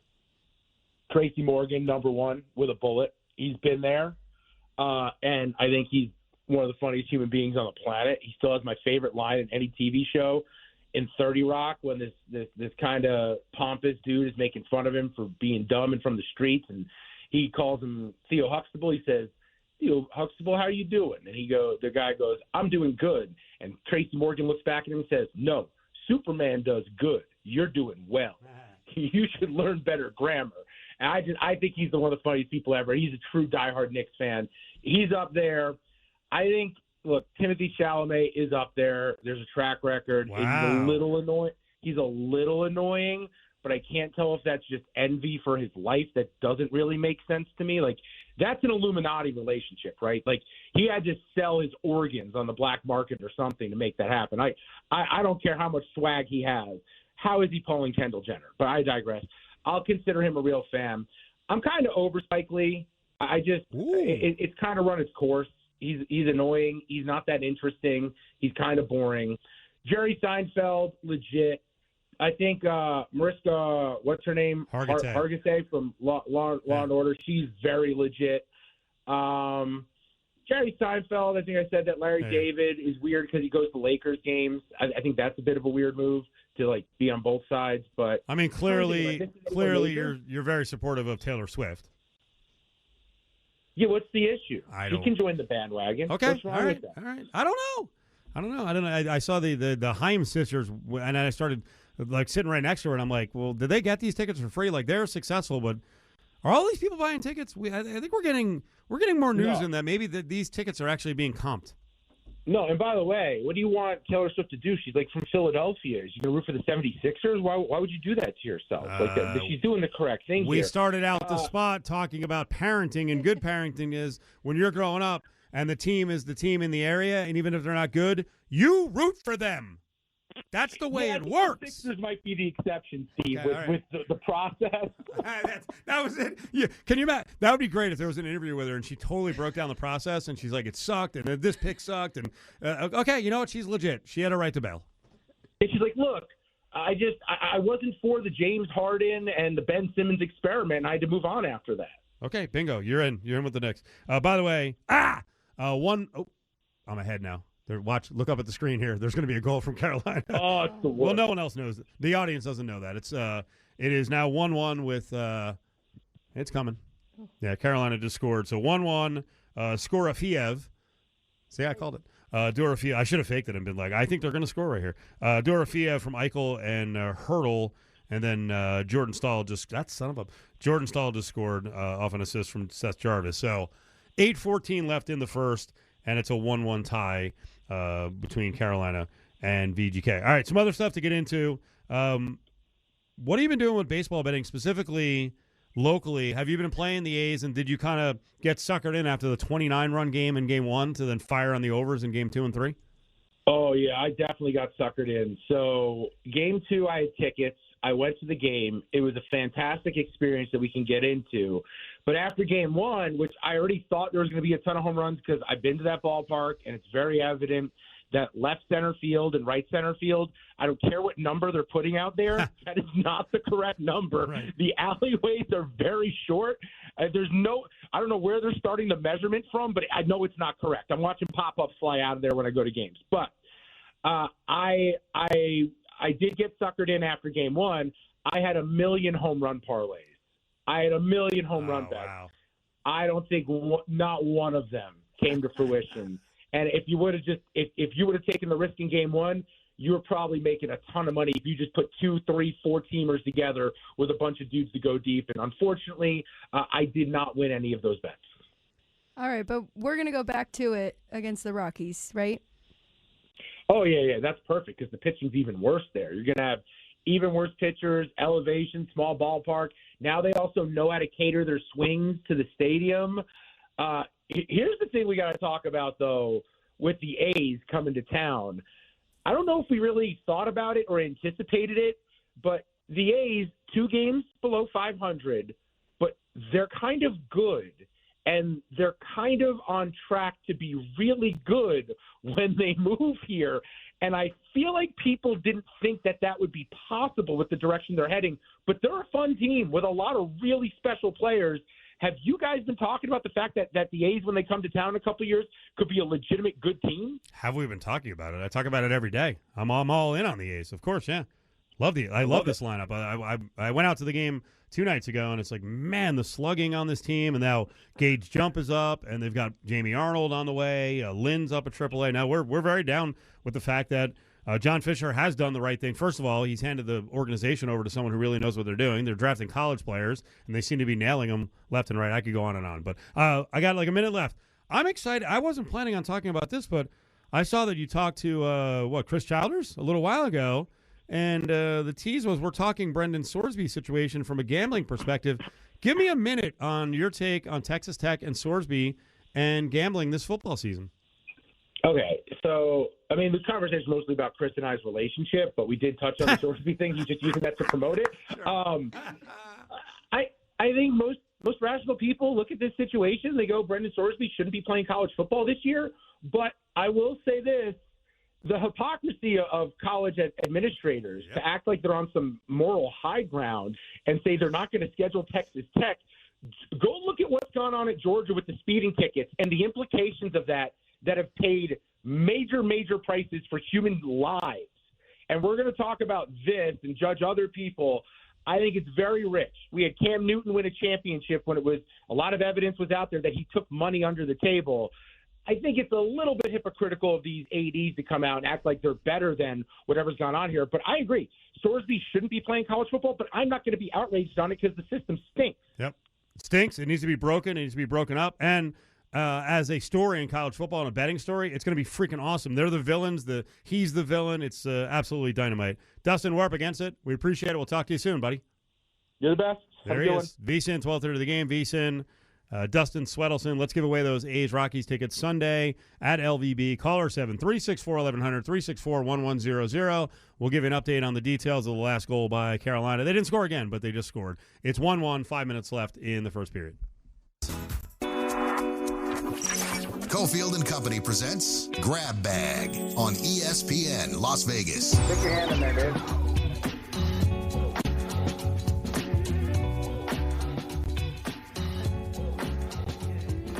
Cofield and Company closing out here. 1-1 game. Stahl with a goal for Carolina that followed a Dorofeev goal for VGK. I almost called him UNLV. 1-1. Shot count's low in the first period. It's only 7-4 VGK. Opposite, though. VGK was on the board first. And I said it wrong. Yeah. Yes. Yeah. So Skorofeev first, and then Stahl comes back. And you said Stahl was just camping out again? Yep. Nightmare. Total nightmare. But, yeah, you are right. In the bag. Do a little. Stick your hand in there, dude. Got to mention a fast food point here. You know that on the Strip, they've finally completed the world's largest In-N-Out. It's right there at the old Hawaiian Marketplace. Kind of if you just go down the driveway from City Center, it's right there. And there's a whole bunch of stuff there now. I probably won't go. Well, I mean, most locals don't really go to the Strip for something like that, especially. Yeah, but you said you haven't had In-N-Out in a long time because of the line. Maybe there won't be a huge line if it's the largest In-N-Out ever. And I don't think you can park there for free. There's a good snitch parking lot in that area of the strip, but I don't know if they have like In-N-Out, pun intended, quickly for locals. So, yeah, I'm not a line person. One of the things that I enjoy about Vegas is you never have to wait anywhere. If you do, I'm not. I mean, maybe 10 minutes if that, but that is the incredible thing here. We have so many restaurants, sit-down restaurants. You never have to wait. True. And you go everywhere else in the country, and there's like a shortage of restaurants. And I can't tell you how many times I'm out of town. I'm like, what? 45 minutes on a Tuesday night? What the hell's going on here? True. I'm also not a gigantic burger fan. Wow. I know. Well, that's why I went so crazy about that Nevada Brew Works. We were working with Nevada Brew Works there on my beer. Just a couple weeks ago, I got one of their smash burgers, and I was like, damn, I kind of like this. So maybe I have to get back into the burger game. Yeah. I'm a chicken guy. I am a chickenaholic, and you give me fried chicken, my God. There's so much chicken here in town. Very picky on my chicken. Oh, thank you so much. Korean toast. Oh, God, chicken's great.